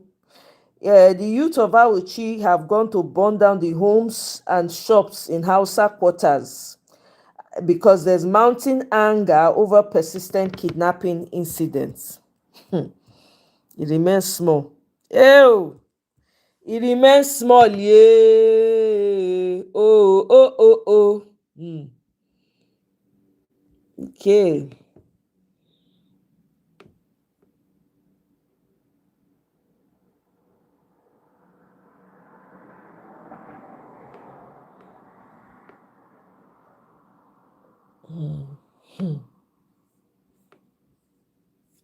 Now the same kidnapper incident na this guy dey report, so some of the videos when I don play. This one dey talk to the Edo State governor say dem no be small children, dem no fit demand who they go vote for.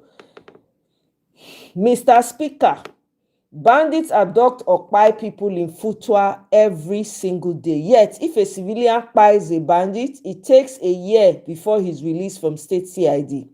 While these bandits have kpied thousands of people, we cannot remain silent while the people we represent are being murdered and kidnapped. Katsina lawmaker cries out. Oh, this is what we endure under APC, but President Tinubu only cares about 2027 election. Oh, everybody go learn. Benue attack last night. We are at war. Okay, we already saw this. So let me go to the top and then we'll wrap this up, okay? So you guys can have a wonderful rest of the weekend. The field for effective opposition. This is from Sam Amadi. The field for effective opposition in 2027 is obliterated by the new electoral law. I agree. There will be no effective opposition party politics. That's true, as we can see. But there is still room for effective opposition built around a good candidate. The candidate is unmistakably Peter Obi, no other. That's the only chance they have. If they want to squander it, okay, we'll see who will suffer more.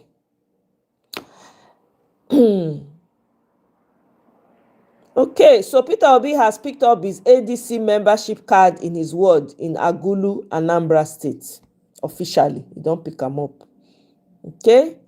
Now, following the attack on Ngoshe, several displaced families are without homes in the sun, begging for assistance. Some fools remain in Lagos shouting, "City boys, God will take you all." This is Rino Oduala. Okay? Okay. Shetima don't give a fuck about us in the northern Nigeria. What made you think Tinubu will care? Shetima is the vice president of the Federal Republic of Nigeria, and he's from the northern part of Nigeria. The geopolitical zone that is currently afflicted with insurgency. They have not addressed this, despite having access to power, higher power that can help us in our zone. Now, this type of person who doesn't even care about his own state, that is one of the most states that is infested with this banditry and all of these crimes. What made you think he will care about the whole nation at large? Charity begins at home, you know. Bye. Oh, this girl, they get under their skin. Seriously. My own be saying me they protect that girl.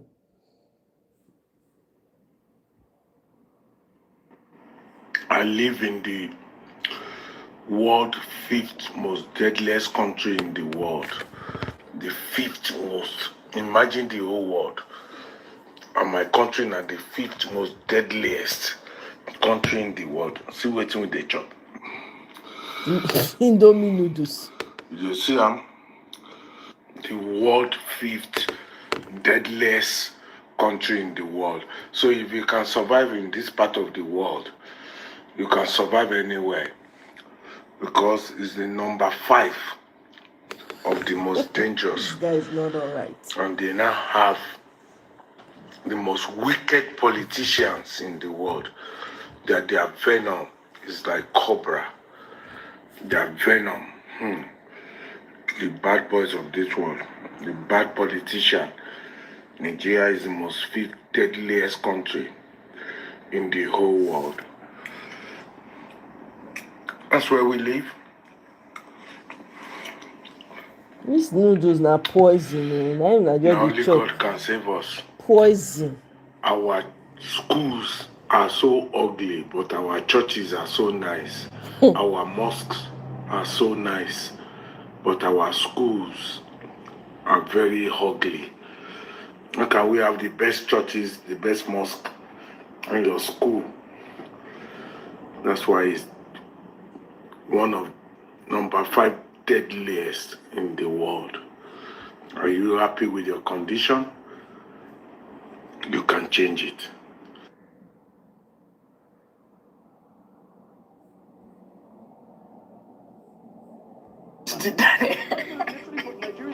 If you have not watched the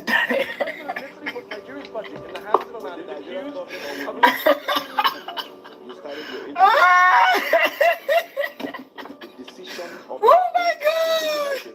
The only God confess. I'm sorry.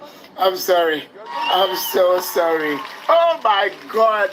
I have not seen this level of stupidity in my life. Jesus, Nigerians, if you want to know the amount of mess you are in as a country, please go and watch this interview of Daniel Bwala. Hey, this is integrity. What we talk? It's not cheap. If you see who gets integrity, hold on with yours. It's not cheap. They are legit. Repeating his words, the things he said before Tinubu appointed him, they are repeating it to his face. And our guy is feigning ignorance. Our guy is saying I'm not aware. Our guy is saying it's not me. He didn't deny himself. Shout out to that journalist. Guy, we can't count up to 10 journalists like that in Nigeria. What am I saying 10? We cannot count up to 3. That will sit you down and drill you with the facts. If Rufai talk, they say, it's still rude, shut up your mouth. Guys, if you have not watched the interview, you have not watched, you know where mourns me? Now when they ask him, say, are you okay for someone who is criminally indicted of transferring back about $163 million something? Are you okay with the person being appointed by the president of your country to be in charge of the nation's budget? Like person went thief, only. Are you okay? Thief, Olori Buruku, being in charge of your country's budget. And he said, did he see from Nigeria? Hey, I must see Jesus, Daniel Bwala, FPC, Google kill all of that. FPC is a cancer. It's not a cancer that one person can fight. You listen to them, you realize that these people are not in touch with reality. The other day, na Sheilo and Zekeri. Yesterday, na Bwala and this Oyiboma. Right now, Makuri go to you. Guys! Now fight could save Nigeria. We need to chase these dogs. Dog is a word. That is an insult to even the dog family. We need to chase these demons out of our system. Maybe I'll put a clip or two on my story so you go and listen. You go cringe. You see all these things what they complain about? Insecurity, hunger, everything they're complaining about. These people are legit laughing at us. You not get where it touched them. You need to watch this interview. God forbid. $163 million. And that man is now in charge of the Nigerian budget. You're okay with that? I think you think it's funny? I mean, two-thirds of Nigerians think it's funny. No, I don't. I think people who are giving $163 million back shouldn't be in charge of the country's budget. Okay. My goodness. Hey! Mona, listen to the parody. Tinubu never created a militia.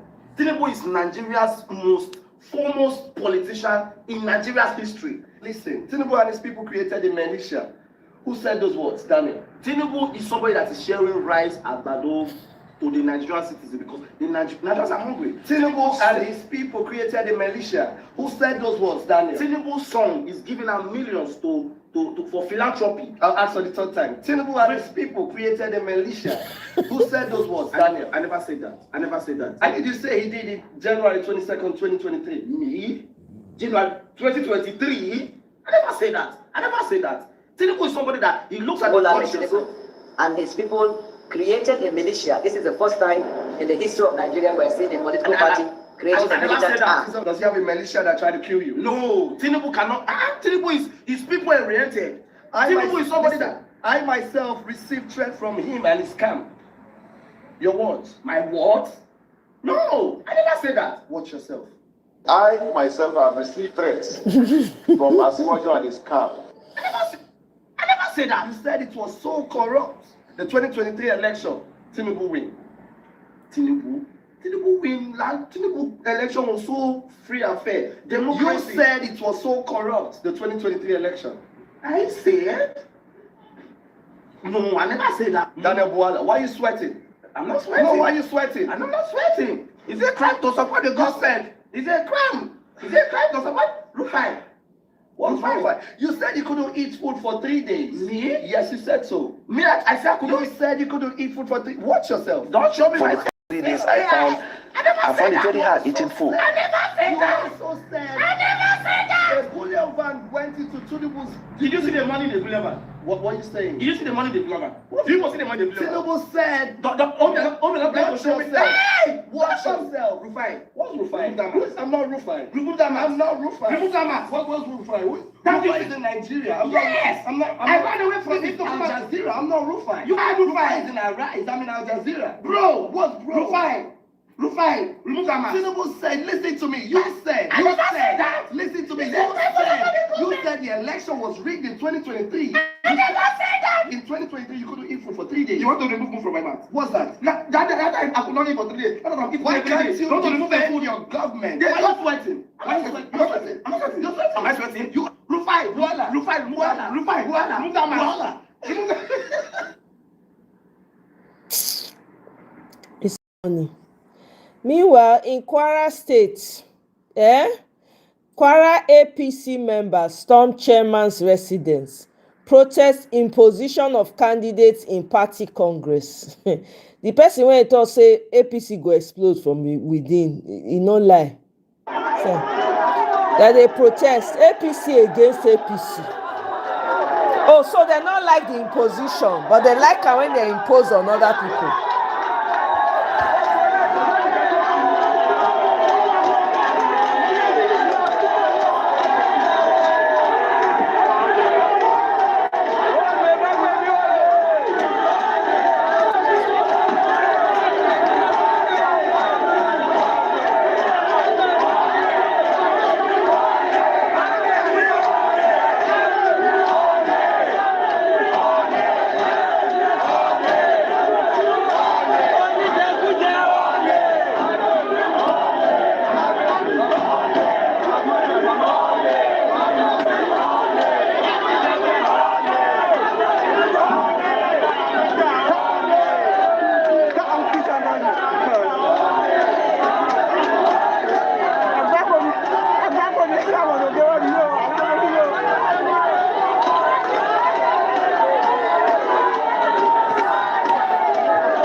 Senator Iyoro Wesi Aga warns that the combination of attacks and uncontrolled mining is creating a serious concern for communities in Benue. Serving Nigeria has become more dangerous than ever, and the government's refusal to acknowledge it is even more damning, especially youth corpers. No parent should be allowing their children to serve as youth corpers. I don't know. I don't understand. See, This is Nigeria at war, Sarah Ibrahim. Just yesterday, over 300 people were kidnapped in the FCT. FCT by terrorists. And this video shows the attack in Borno just 2 days ago. Dozens of people died, including 9 soldiers with headless bodies littered everywhere. You can watch.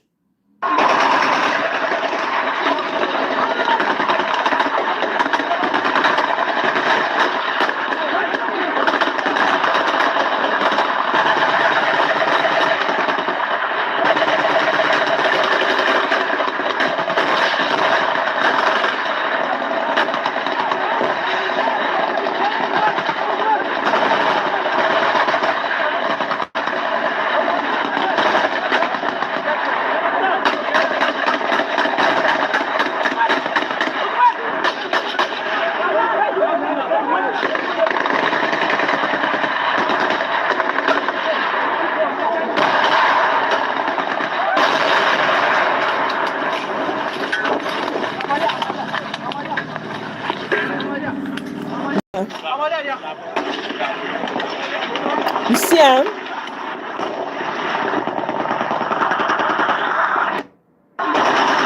Una dey see, una dey hear. Can you people see and hear what is happening in Nigeria? Tell me that there's no war. How do you convince me that there's no war in Nigeria? And people are still sleeping. Country when suppose don't shut down by now. Hey! Oh man, we dey here.